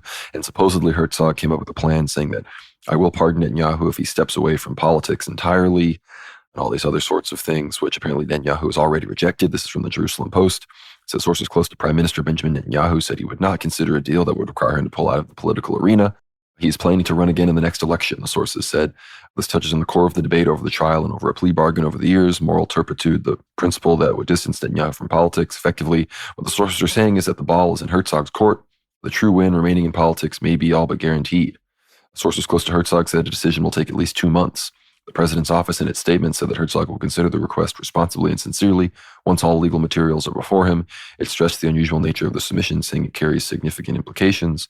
The request has been transferred to the Justice Ministry's Pardons Department for professional opinions ahead of Herzog's decision, according to reports. So again, if he manages to succeed a pardon where he can also stay in power, again, it's like this guy just can't lose. What's the check on this person? Is there any institution in the country that is able to effectively, stand against this guy who has been able to literally do whatever he wants? But again, I mean, it's clear that he doesn't like, at a certain level, you almost have to respect it. Like, he's not just doing this necessarily for, his own personal safety, which I guess he could take the pardon and retire. Maybe he thinks he'd get killed by somebody, I don't know. But it's clear that he views himself as sort of a generational figure in Israeli politics, and somebody that is going to, again, they believe in this 80-year curse. They think that he needs to be the guy to see this thing through to the end of the Greater Israel Project, Israel's hegemony over the region, the decapitation of the Iranian regime, the possible decapitation of Turkey, and some of these other areas. He wants to oversee that and make sure that it all gets done in the proper way for Jewish maximalist aims. So I think that's what's going on here. But, Trump clearly is writing letters. World Jewry is obviously highly encouraging this. So it's going to be interesting to see what happens. But again, even if he doesn't get the pardon, if, he stays in power, he's effectively able to kick the can down the road, because he doesn't even have to stay through his hearings and the things that he has to sit through when it comes to these charges and whatnot. So, we're gonna have to see how all of that goes. But do you have any final thoughts on that, Dimitri, before we move on to Venezuela? Only that, of course, the strange system of Israeli politics continues to confuse people, and there are these formalities in place, but I think just the comedic part of it is that the president's name is literally Herzog, and, you have to essentially pray to him and beg him for forgiveness. It is almost very telling of the times, But yeah, even Netanyahu, I think he is, as many people say, he's a political genius. However, he still is a figurehead. At the moment, I do think there are people behind him. He is clearly a very talented man in terms of political manipulator, very confident speaker, obviously an evil genius in his own right. But he, of course, isn't the main problem in Israel. There is an ideology, an entire movement. People like Ben Gvir, another figurehead of his particular movement, just as evil, and simply getting rid of Netanyahu, I think, will not resolve the post-October 7th crisis and the massive genocide. I think those sort of inclinations will remain, unfortunately, in the state of Israel. I think that particular poison is baked into the pie. Yeah, again, I know a lot of Israelis don't like Netanyahu. I know that he's not universally popular, but again, it's clear that there's no real political will to take him down. And I think despite him having popularity and having a base that does support him, I think the real answer is that fundamentally, even Jews that might publicly signal against him for moralistic virtue reasons deep down, I think they like knowing that they have someone as ruthless and strong as him securing the Jewish entity, securing the Jewish state, and securing the realm for Jewish regional and ultimately world domination. But I think, again, that's the real story there. Again, never forget that 80% of American Jews fundamentally supported the war in Gaza, including ones that would claim probably to not support Likud. So everyone needs to sort of keep all of that in mind. But moving to the other major sphere of World War III right now, this is from Politico, November 29th. President Donald Trump abruptly ordered the airspace closed above and around Venezuela on Saturday, further escalating tensions between the U.S. president and Venezuelan dictator Nicolas Maduro, whom the White House accuses of working with narco-terrorist organizations to facilitate drug trafficking. To all airlines, pilots, drug dealers, and human traffickers, please consider the airspace above and surrounding Venezuela to be closed in its entirety, the president wrote on Truth Social Saturday morning. The FAA recently issued a security notice warning airlines and pilots to avoid Venezuelan airspace, citing a worsening security situation, increased military activity, and potential GPS interference as risks to flights. On Thursday, Venezuela revoked operating flights for 6 major international airlines that had suspended flights to the country following the FAA's warning.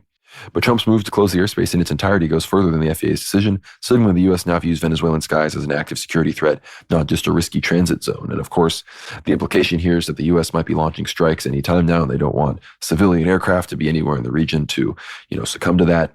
The latest news as well regarding Maduro's fate, we discussed previously, there are all these plans that have come out where apparently he and his family are going to flee, and then Maduro wanted amnesty for 100 of his officials. He wanted this, the moderate member of his party, I'm forgetting her name, to lead the transition. Apparently this was entirely rejected by the United States. Trump, they're demanding, just the U.S. needs to come in and put people in charge and take over, I guess, with Maria Machado, whatever her name is, the lady who won the Nobel Prize.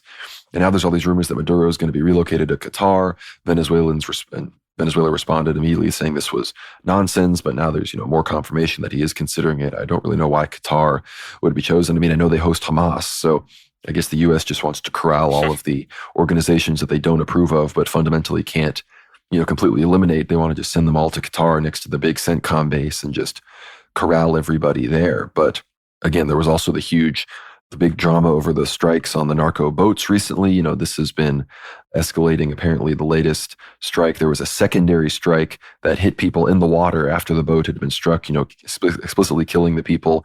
There's been outrage over this. Hegseth claims he wasn't in the room when that strike happened. All this sort of weird denial and everything. And again, I'm not really super concerned with the fate of these little boats, but it's clear that, again, this airspace closure and these other movements clearly indicating that they will not tolerate Maduro being in power for much longer. Clearly this is a weeks, if not minor amount of months thing as far as his fate in power, short of actually trying to put up an armed resistance against what's currently happening just in the ocean at the north of Venezuela. But I think we're going to inevitably see either him step down and the whole thing sort of collapse and there be sort of internal fighting, or, the U.S. might go in and there might be, a few days or weeks of resistance. Because again, they've been flying their Air Force. Venezuela, the Air Force isn't like a joke. They've got F-16s, they've got Russian jets, they've got others. In theory, it would be very difficult for the United States to engage a true war of regime change against Maduro and against the Venezuelan regime while incurring exactly 0 casualties. And again, the Venezuelans, despite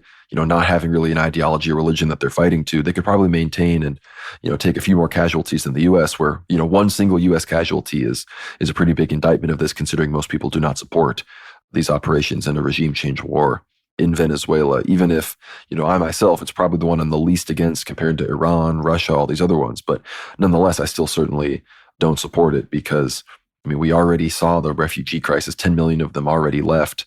Doing more and more of this, regardless of what happens or who comes out on top, another attempt at regime change, it's just going to drive more of these people up north into the United States, facilitating the great replacement. So that's my perspective on all of this. I don't really know much about what Iran, Russia, and China are doing here. We know that all those countries have issued, letters of support, really showing moral support. But, outside of pro-Western Ukrainian rumors about Russian operators off the Venezuelan coast, more Chinese supplies, potential Iranian operators, I haven't really seen any actual confirmation that there's been a substantial security guarantee or any substantial, aid in security for Venezuela from Russia and from China, besides maybe some of the older air defenses that they had already provided for them.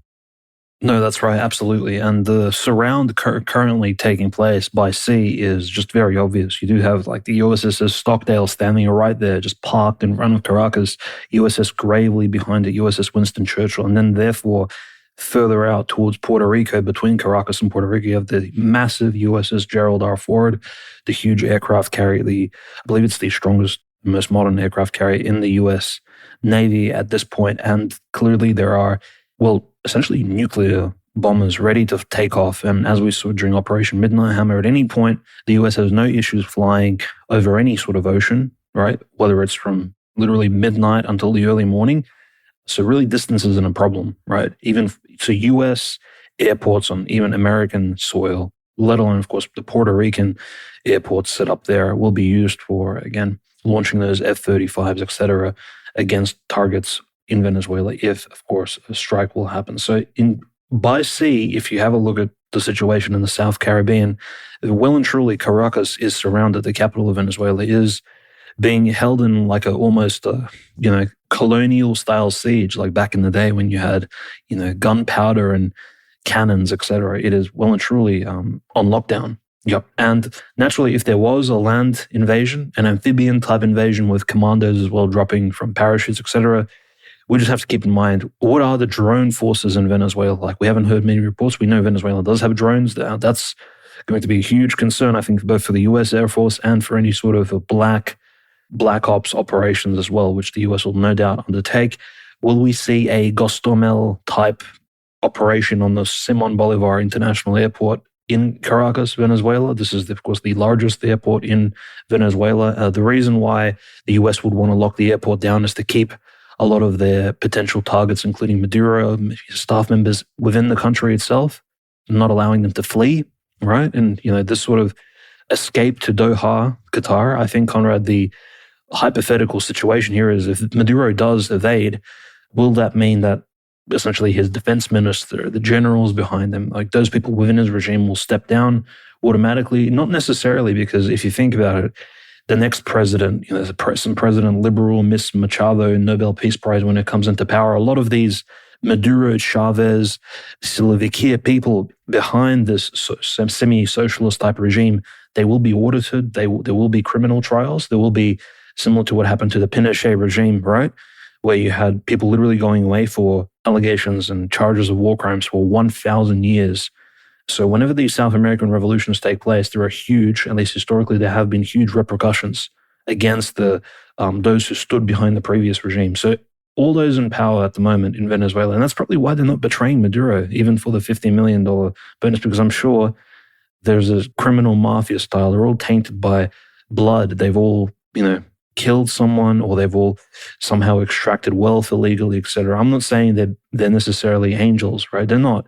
That doesn't mean that President Donald J. Trump's decision, Pete Hegseth's push for a war in Venezuela should somehow be supported. That's absolutely not the case, because as Conrad said correctly, the fallout from this conflict, the waste of American lives, taxpayer resources, and essentially the flow of refugees and probably even genuine asylum seekers. But in any case, America is full. It cannot allow any of these people to enter, because the state is, even at the moment, the economy is tipping over into a recession. It's absolutely unavailable for any of these folks. Brazil is a better destination, so is Colombia. But we understand where these people will be going. They'll be going to the first world country first and foremost. And Maduro, likability-wise, he's not doing himself any favors. Now he's apparently, after appealing to John Lennon, he's now appealing to our Lord and Savior. And I'm quoting Maduro, he says, "With the favor of God and our commander of commanders, our Lord Jesus Christ, everything will go well for peace, independence, dignity, and the future of Venezuela." When I spoke to Trump, of course, I wanted prudence and respect, and etc. He kind of recounts his apparently brief discussion of Donald J. Trump and the fact that he is this right-believing Christian. Now, I do note that, yes, Maduro is a Roman Catholic, right? So, maybe he can make an appeal to the Pope. We haven't heard that yet. Keep in mind, Conrad, the first time Patriarch Kirill of Moscow and all Russia met up with Pope Francis, and this is the first time a Russian patriarch ever met up with a Roman Catholic Pope in world history, actually, was in, again, a Latin American country, was in Havana, I believe, Cuba, in 2016. So that was quite interesting. So in fact, I haven't seen any appeals to Pope Leo to sort of intervene here. And I think logically speaking, that should be happening really. But in fact, Pope Leo is really staying out of this one at the moment. And we do know Maduro, strange sort of background. He claims to be of Sephardic Moorish ancestry, that these people have converted to Roman Catholicism, his ancestors, that is. And he himself, he doesn't shy away from this. He's also a follower of Satya Sai Baba, who is a Hindu guru. But apparently he says, well, this is not a religious following. He's just a Hindu guru who he likes to appeal to. But given Roman Catholicism's recent ecumenist vibes, which naturally, if you've listened to our special 8th hour episode of Father Peter Hears, you'll understand sort of where all of that's coming from, that sort of Vatican II energy. That's basically, I think, what Maduro is. That's the type of person he is, a sort of South American. Really, his Roman Catholicism, I think, is very, very thin. So these sort of appeals to Christianity, I think it's a little bit too late for that. In any case, Conrad, I think, unfortunately, Pete Hegseth and these accusations of war crimes against him and the admirals, we just have to take into account at the moment, war crimes have not been, the US is not known for investigating its own military officials for any crimes, so to speak, or even hypothetical contraventions of international laws across the world. I mean, look at Afghanistan and Iraq, to say the very least. The George W. Bush regime got away with literally everything, including Guantanamo Bay. And the only one really that sort of benefited from all this, clearly, are like the whistleblowers who exposed these things. And in the end, the US is just known for being, in a way, very giga-chadish in the way it behaves in terms of its military. There is a certain pagan Romanesque vibe to it all, I think, where the legions go in, they execute the civilians, yes, they ethnically cleanse entire regions, and then they leave, and they answer to nobody except Congress and the president. For better or for worse, that's sort of the energy we're getting right now from the Trump regime. It is this sort of almost Severian, Marius Sulla, pre-Christian Roman ethic that we're seeing in action. And unfortunately, I think Maduro is going to be the next target of he's going to be the next Gaul or Celt that is in the way of, Trump's geopolitical aspirations. Yeah, as far as the response to the no-fly zone goes, Caracas denounced the declaration as a colonialist threat, rejecting its legitimacy and framing it as an attempt to undermine national sovereignty and aeronautical security, as reported by Newsweek. At the same time, the closure has complicated migrant deportation flights, which the U.S. had been conducting regularly. According to Venezuelan authorities, as reported by the AP news agency, those deportation schedules are now suspended. So that's great. We get a potential new refugee crisis as we overthrow the regime there, and we stop the deportations that are already ongoing. So as much as a lot of the people claim that, this is actually an America First operation, we're going after these drug dealers, the Venezuela thing, that's not neoconservatism. This is, Monroe Doctrine based. It's like, well, as far as I can tell, that's not really true at all. So unfortunately, I can't say I endorse the latest nonsense. I can't say that I am a plan truster yet. Again, I haven't been a plan truster for a long time now. So whether we see Maduro in Qatar soon or not, I'm not exactly sure. I can't guarantee, but it's definitely not off the table. So again, obviously, he runs a petro state as well, so maybe he has enough connections in the oil and gas industry, in Qatar, near the UAE, near all these places and all these other petro states that he'll be nice and comfortable there. But I think that's about everything we have to say about Venezuela. It's going to be one of the main ones we're watching because, again, I could go live any day because the bombs are falling. So we're going to be keeping a close tab on that. The only other news I know we need to talk about before church news, what's going on in the United States. Obviously, there was the National Guard shooting. The Afghan suspect, who was an immigrant who had only recently been approved, had a green card approved. He was a collaborator with the United States forces in Afghanistan. His name, Ramanullah Lakanwal. He shot 2 National Guardsmen, one being Shara Beckstrom, who was only 20 years old. She has since died from her injuries, officials have confirmed. He's been arrested, so this then prompted Trump to have, a lot of anti-immigrant tirades going off about Somalians, Afghans, are going to be suspending immigration apparently from a lot of these countries, not India or some of these other big ones, of course, not the most important immigration centers, but some of these real third world shitholes were going to be preventing people from coming in from there. But again, I don't really know the true red pill on this. I mean, in theory, it could just be another Muslim crazy brown person, shooting up people in DC. But again, the fact that he was at one point a close collaborator in the Afghanistan war with the US, and then he was targeting National Guard in the capital, it's very, very strange. This is You have to, raise your eyebrows at this because this guy was definitely going to be involved with intelligence. I mean, he was a former member of a CIA-backed paramilitary. He apparently served in the NDS-03, one of Afghanistan's CIA-backed zero units, an elite paramilitary wing trained for counterterrorism raids and night strikes. So this wasn't just, some translator or some guy that ran through the desert and rode a camel to deliver messages or something. This was a guy that, apparently had elite training. So, I mean, is it a PTSD thing? Is it that combined with, being a low IQ immigrant? Or again, as is, I fear likely, was this something a lot deeper? So we don't really know, but obviously it led to Trump looking at his low approval ratings, realizing this is a bad look because he's the one that, of course, deployed the National Guard to DC. So he went on a big tirade because he knows the base, he knows the people love the xenophobia, they love the racism. We want mass deportations, we want to get these people out of here. So, he loaded up the slop onto the plate, and I'll be honest, it tasted pretty good. No, yeah, absolutely. That's exactly what's happening at the moment in America, domestically speaking. I think Trump is trying to keep up appearances for the midterms, right?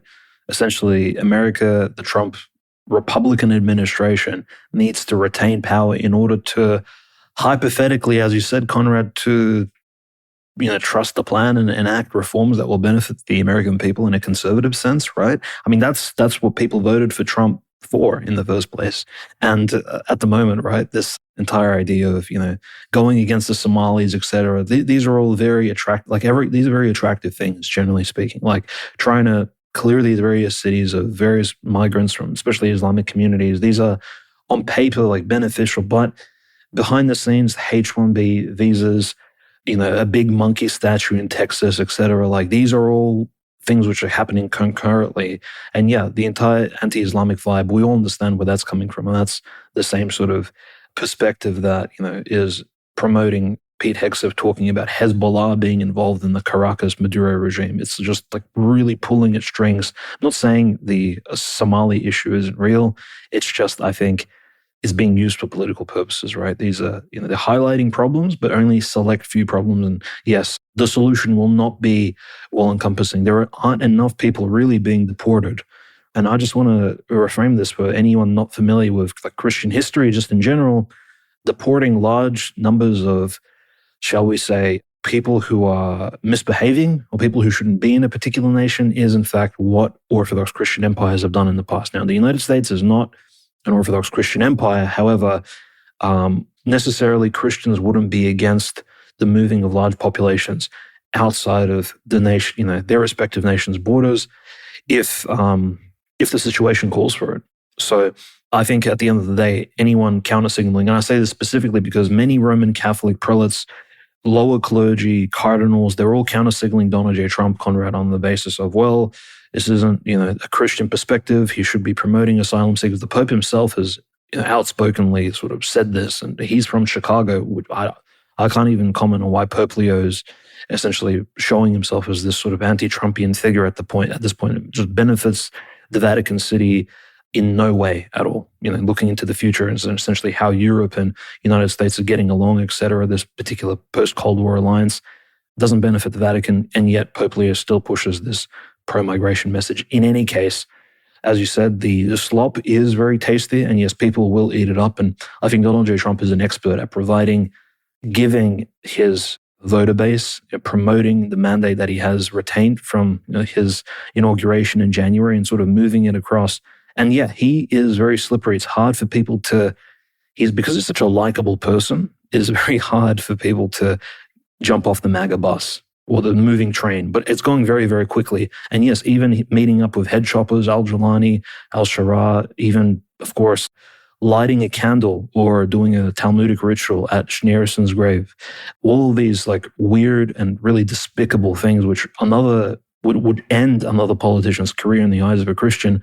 For Trump, somehow he gets away with it. It's just almost as if he has these sort of antibodies, which make him completely immune to sort of criticism. I think this is generally, what he's aiming for here. And yeah, absolutely. The Republican Party, I think, understands that. And in fact, in some ways, the GOP really is on its deathbed. And you have this new neo-MAGA QAnon party arising out of all of this. And J.D. Vance is, he's surfing the wave right behind them. And we know who stands behind J.D. Vance. It's a very concerning sort of group of people as well. So yeah, all of this, I think, Conrad, people need to keep their eyes on exactly what the agenda is behind the scenes. Do not fall for the easy Planican type slop that they're putting out on Fox News. No, I completely agree. And again, when the stuff heats back up with Lebanon and Iran again, we're going to see the slop increase, and all the same plan trusters are going to be telling us exactly why this is a good thing and why we shouldn't, jump ship, as it were. So keep your eyes out for that. Of course, we've got to discuss church news here. We've got to discuss what's going on with the Pope and some of the stuff in Ukraine. But before we do, we're already discussing the U.S., so I thought I'd dive right into the story about Archbishop Elpidophoros. He was giving an interview to a Greek newspaper. This headline here from Ortho Christian, it's like, Elpidophoros, serving Greek national interests is my institutional role. And it goes on to say, in an interview with Greek newspaper Real News, Elpidophoros of the Patriarchate of Constantinople's Greek Orthodox Archdiocese of America spoke about his attitude towards the church serving national interests. Speaking about the fall of the Assad regime in Syria, Archbishop Elpidophoros criticized what he sees as the Russian Orthodox Church's instrumentalization of faith for political purposes. I don't believe it benefits Orthodoxy and Christianity to be identified with unfree, anti-democratic regimes, even if they offer temporary protection, he said. In the long term, the Church has more to gain by keeping its distance from such powers. Regarding Russia's role, he stated, a great gain, I believe, is that Syria has been freed from Russian tutelage. Russia presented itself as a protector of orthodoxy, but in reality it used Orthodox ideology as it previously used communist ideology as an ideological garment for national and global ambitions. Our faith becomes a tool of state interests that is dangerous both for the church and for the peoples. However, when discussing his own relationship with the Greek government and Greek national interests, Archbishop Elpidophoros explicitly stated multiple times that serving those interests is his duty. Asked about tensions with the Greek government and whether he helped arrange a White House visit for Prime Minister Mitsotakis, the Archbishop said, it's not right to get into such details. Even if it was requested, it's not a bad thing. I would have done my duty. I'm not doing anyone a favor. This is my institutional role to serve Greece and our national interests. If I do it, I'm simply doing my duty. If I don't do it, I'm not fulfilling it. Earlier in the interview, discussing the approach to tensions with Athens, he stated, for us clerics of the diaspora, the stance must be clear. Regardless of which government exists in Greece, we serve the nation, the church, and the national interest. Greece may hurt us, but blood doesn't become water. So again, this is just hilarious that he, in the same interview, condemns, Russia utilizing orthodoxy for political aims, and then openly admits to actually, using his orthodox position for political aims. And sure, Elpidophoros may have been against the Archon statement about Russian foreign influence in Orthodox churches in America that led to Congressman Joe Wilson, all these other Congress people wanting to investigate ROCOR, wanting to investigate Orthodox churches in America for subversive activity and these other things, which then led to, the OCA talking about leaving the Assembly of Bishops. Huge big response from the Orthodox world, again, even pissing off Elpidophoros. This is just extremely tone deaf. I mean, you're not going to, of course, see any Congress people coming after Elpidophoros for foreign influence because, Greece is a client state of Zog and the American Empire at this point. But it just goes to show you that all this hand-wringing about Russian influence, it's not from a principled place or a patriotic position. It's just entirely geopolitical and ecclesiastical, politics. It's about the Greek church being afraid of being usurped by the much more powerful Russian church, which has 75% of Orthodox Christians in it, and the United States being, wanting to continue to smother orthodoxy in the grave in America because they view that regardless of if it's Greek Orthodoxy or anyone else growing, that if orthodoxy unites, if we sort of get out under this, thumb of ecumenical patriarch ecumenism, then, they view that as like a Russian fifth column or something, even though it will be, almost entirely made up of ethnic patriotic Americans returning to the true faith. So that's my perspective on all of that. As far as the Pope EP visit, which of course is directly related because Elpidophoros is a candidate to be the next Patriarch of Constantinople, don't have too much more to say about it. Be sure to check out our episode with Father Peter Hears. We discuss it extensively, what it means for the church, ecumenism, these other sorts of things. It's linked down below. We really get into the details, so be sure to watch that. Get behind the paywall, listen to the whole thing. It's a fantastic episode. We always love having Father Peter on. The only other things about the Pope's visit that are relevant, he did meet with Patriarch John X and a Druze leader. They planted a olive tree together, so that was a little bit cringe. But Hezbollah did pen a letter to the Pope, which largely, addressed Israeli aggression in the region and the Lebanese desire for peace, amongst being a diverse, state with different religions and everything. And in response to that, Pope Leo, he told Al Jazeera, I've read the letter from Hezbollah and prefer not to comment. I advise the group to lay down their weapons and pursue diplomatic discussions. So again, I'm not saying that Pope Leo has explicitly come out as a Zionist or anything, but of course he did immediately stop Pope Francis's tradition of calling the Gaza Catholics every day. He met with the Israeli president, Isaac Herzog. He's clearly been much more in favor of Israel. I think that makes sense as he's from America. So, he's probably interacted a lot more positively with American Jewry who are pro-Israel. And now he's, coming to Lebanon, going against Hezbollah. He's going to meet with the Patriarch of Damascus, of Antioch, and he's literally also meeting with Druze leaders. So it's clear that, unfortunately, he's not going to necessarily be a particularly pro-Palestinian voice, which again, we got to think of the prophecies that St. Paisios and others have talked about how the Pope will be sort of the cause of the real European Western interventions in the West. Maybe we will see the Pope leading, Western powers into Palestine and into Syria and into Lebanon and other places as World War III commences and we see Russia and Iran getting involved. Perhaps this Pope, I can't remember who it was it St. Paisios who said, curse the Pope because he will be the cause of, many of these issues. So potentially Pope Leo is that Pope. But do you have any thoughts on Elpidophoros, Pope Leo's visit, Dimitri? If not, let's dive right into this church persecution news in Ukraine. Yeah, no, absolutely. Elpidophoros, the archons, that entire Go Arch angle, entirely two-faced, Pharisaic, hypocritical, and the Pharisees, the hypocrites, are, of course, the subjects of our Lord Jesus Christ's criticism in the New Testament. If you read any of the Gospels, that's very clear. And that's exactly what these people are doing, claiming that these patriotic, sort of so-called right-wing conservative Eastern Europeans are ethno-philitist, and yet now proclaiming that they're guardians of Hellenic culture, etc. Just ludicrous. Yeah. So double standards, which really have been somewhat even on a personal level upsetting me, because this is really not even theology at like an intellectual academic level. It's just low IQ virtue signal pandering to, different sort of groups that the Go Arch has been, of course, unfortunately, involving themselves in. Very, very sad. And yeah, an archbishop, somebody who potentially could be on the pathway towards the patriarchy of Constantinople, it's just very sad that somebody like that is making such borderline delusional comments. So yeah, incredibly sad. But I think there are even more concerning, I think, pressing news in Ukraine than anything Elpidophoros can even just sort of upset us with. And that's because there's been a negative development in relation to one of the hierarchs who we cover quite often on the news. I believe we have further evidence that Metropolitan Theodosius of Cherkasy, who myself and Conrad, we talk about him quite a bit, almost in every second episode, because the Diocese of Cherkasy, which is very close to the central sort of Kievan diocese, it's right there on the Dnieper River, one of the central Ukrainian heartland posts. It's his church that was, by the way, seized in that violent video we all saw, the Archangel Michael Cathedral. I believe it was the capital cathedral of his diocese that was taken, with the beatings of the parishioners and Ukrainian gangsters essentially with weapons seizing the church. Metropolitan Theodosius, it appears that he, in fact, has been poisoned. And there are negative indicators on his internal organs. He's at the moment hospitalized, so his organs are either in a state of massive disrepair, and I can't really use this sort of medical language here, but essentially some of them are shutting down.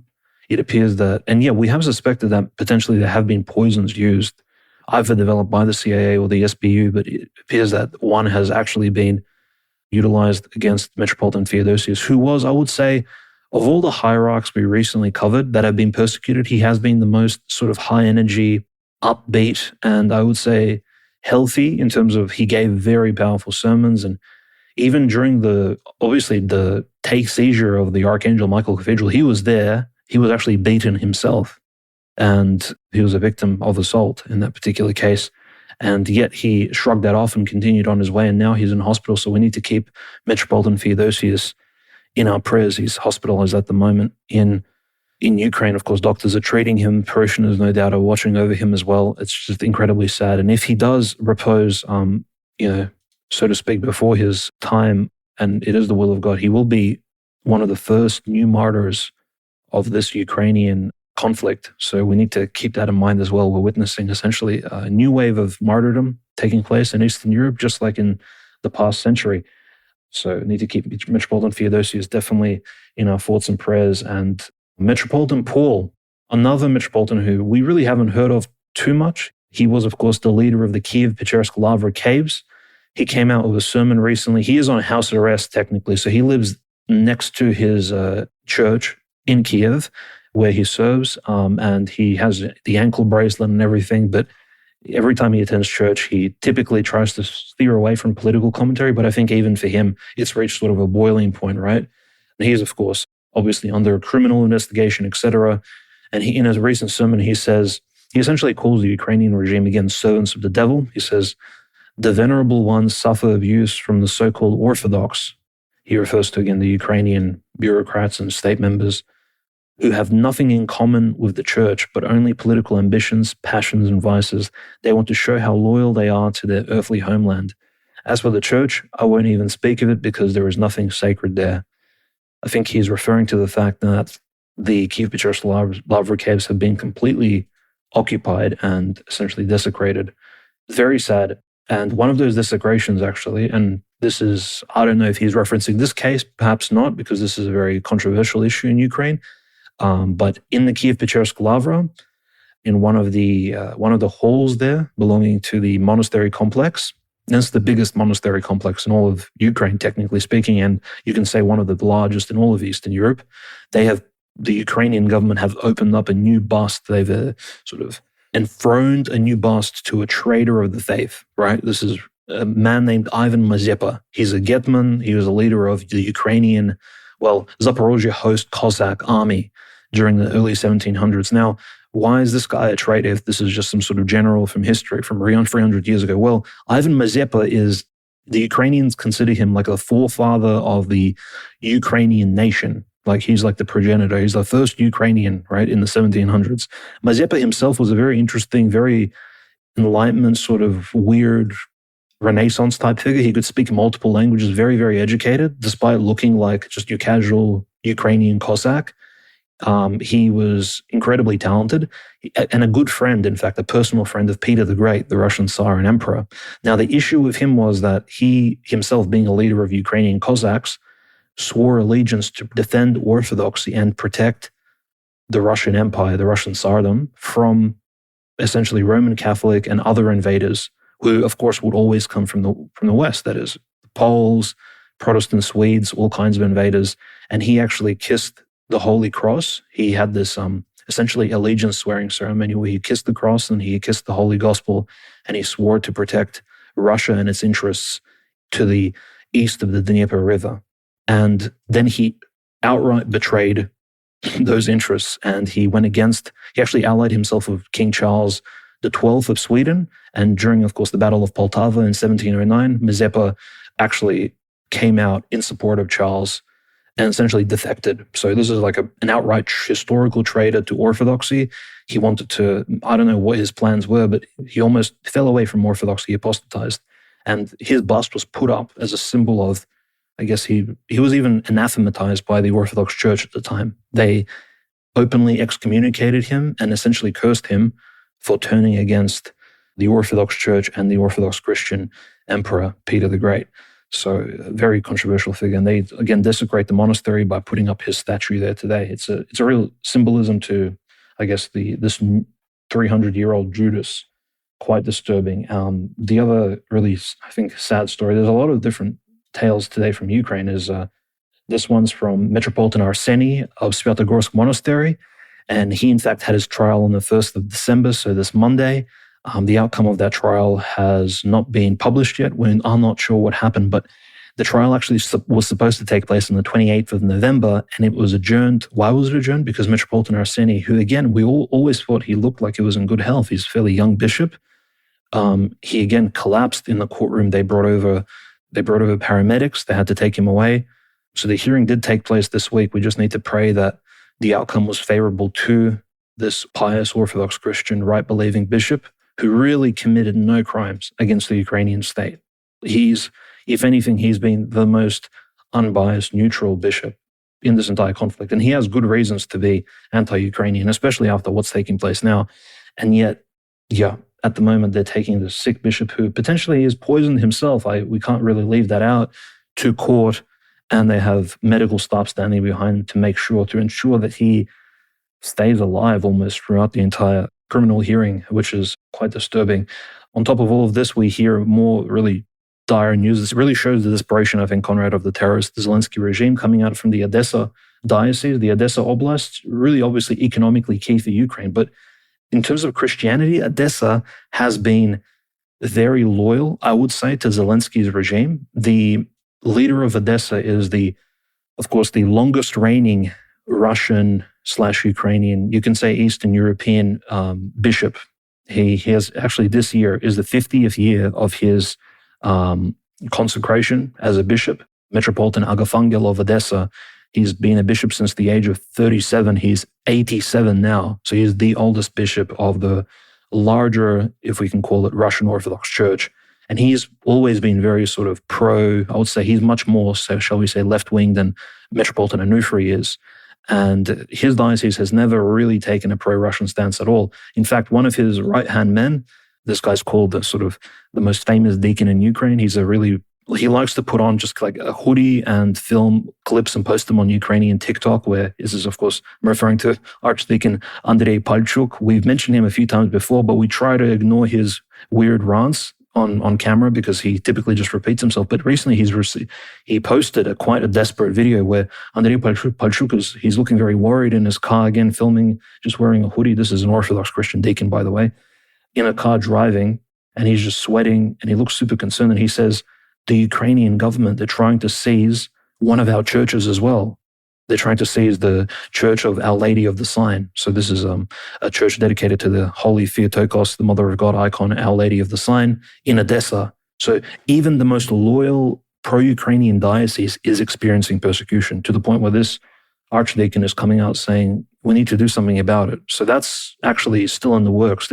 This church, I think, hasn't been seized yet, but it will be. The process is now ongoing. So as you can see, remaining loyal to Zelensky and supporting this particular regime for Orthodox Christians in Ukraine is not even working out on a practical level. It looks like the regime is cannibalistic in terms of it consumes even its own supporters, which is quite telling because obviously we know who stands behind it. And I suppose this is the last sort of story. It's not really related to church news, Conrad, but in a way it is, because these are the people behind all the persecution we've been seeing. And this is, of course, guaranteed. These are the people behind it. Posted by Oleg Tsaryov, the clip, and this actually clip came out less than 24 hours after the meeting between President Putin, Jared Kushner, Kirill Dmitriev, and of course, Steve Witkoff in the Kremlin, right? So this sort of Talmudic meeting that took place in Moscow, Russia. You had the chief rabbi of Dnipro. And why Dnipro? This is a Ukrainian city. What's the point? This is where Zelensky, Kolomoisky came from. This city has the largest Talmudic Jewish center in all of Europe. It's a cultural center called the Menorah Center. Look it up.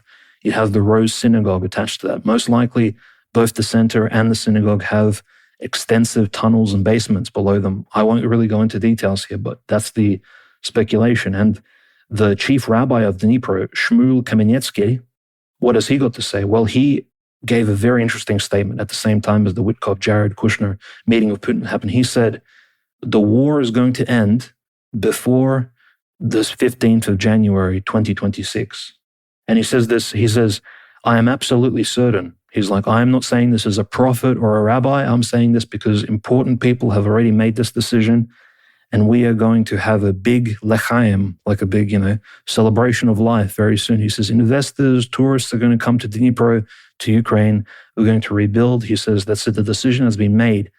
The Ukrainian-Russian war will end in 2 months' time on the 15th of January. So I guess in our consideration was a week or so after Christmas next year.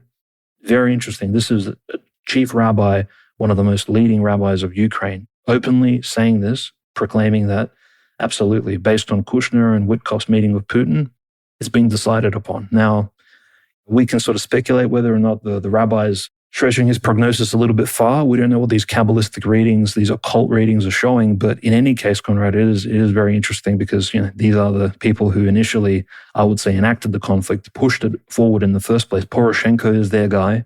Zelensky is their guy. Victoria Nuland is their lady who began the Maidan in the first place. These are the people, the architects of what's happening to, again, these pious bishops who are being persecuted.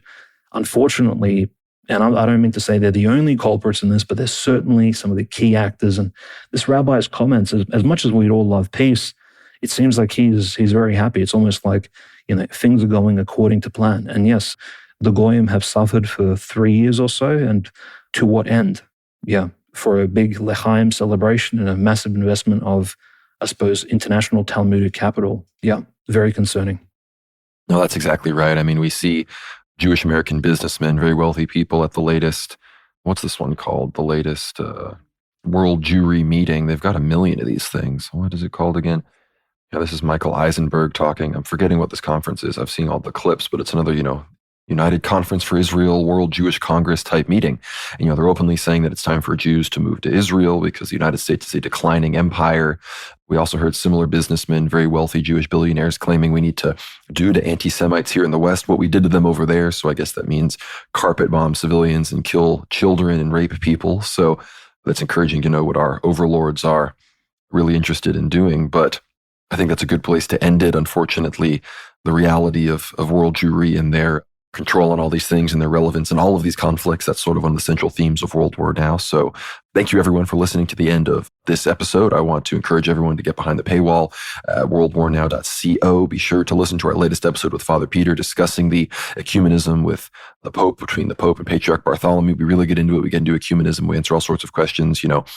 What do we think about the old calendarists, schismatics? What are we supposed to do about all these other prophetic issues that we're about to deal with, many of which include ecumenism with the Pope. He talks about the persecution of Metropolitan Tychikos, brings some much needed updates on that, as well as some news about upcoming Uncut Mountain Press and Orthodox Ethos publications. So worldwarnow.co, get behind the paywall to support us there. Be sure to visit Antelope Hill Publishing if you want to buy any based books for your family members. For Christmas, they have one of the best catalogs. Use code WWN for 10% off your order. It really helps us out. So be sure to do that. AntelopeHillPublishing.com. That's all going to be published and linked down below. So again, worldwarnow.co. Check out our recent episode with Father Peter. Check out my latest episode with Maria Z. We really get into the details with the prophecy. So it's very good stuff. We've got major new episodes coming soon. Some major documentary pieces from Donbass and Crimea. My interview with Metropolitan Mitrofan of Gorlovka is coming out very, very, very soon, as well as the content I filmed in New Chersones and other videos and documentary videos I made in Crimea. So get behind the paywall, worldwarnow.co, become a subscriber here on the Substack to get access to all of those things right when they come out. Be sure to follow us on X as well at worldwarnow_. Follow me on X at GnomeRad. Follow Dimitri at WWN Host. Be sure to follow us on Telegram at World War Now Telly. Subscribe to the YouTube channel World War Now. I'm going to be getting right back into the World War live streams very soon, playing some ethno-guesser, reacting to some content, bringing you midweek updates in regards to World War III. So check all of that out. It really, of course, helps us out. Again, follow us on Telegram. That's one of the best ways to keep in touch with us 24/7. Obviously, here on Substack, again, is the home base, though. So get behind the paywall at worldwarnow.co. And yeah, thank you again for making it to the end of this episode. Dimitri, I'll let you finish us out. Thank you, everyone. Keep the innocent people in Eastern Europe, in the Middle East, and again, potentially the people in South America in your prayers as they're about to, again, join into this great world war conflict that unfortunately the world powers are pushing upon us. And naturally, I think, keep, as we said earlier, Metropolitan Arseni and Metropolitan Theodosius in your prayers as well. I think the Lord will look fondly upon that because these two hierarchs at the moment are standing essentially on the death's door. They are being tortured, persecuted, poisoned, harassed, psychologically abused by these neo-Bolsheviks in Ukraine. And again, we appreciate you listening to the end of the episode. Like, share it, as Conrad said. Thank you, everyone. And keep myself and Conrad in your prayers. Thank you very much.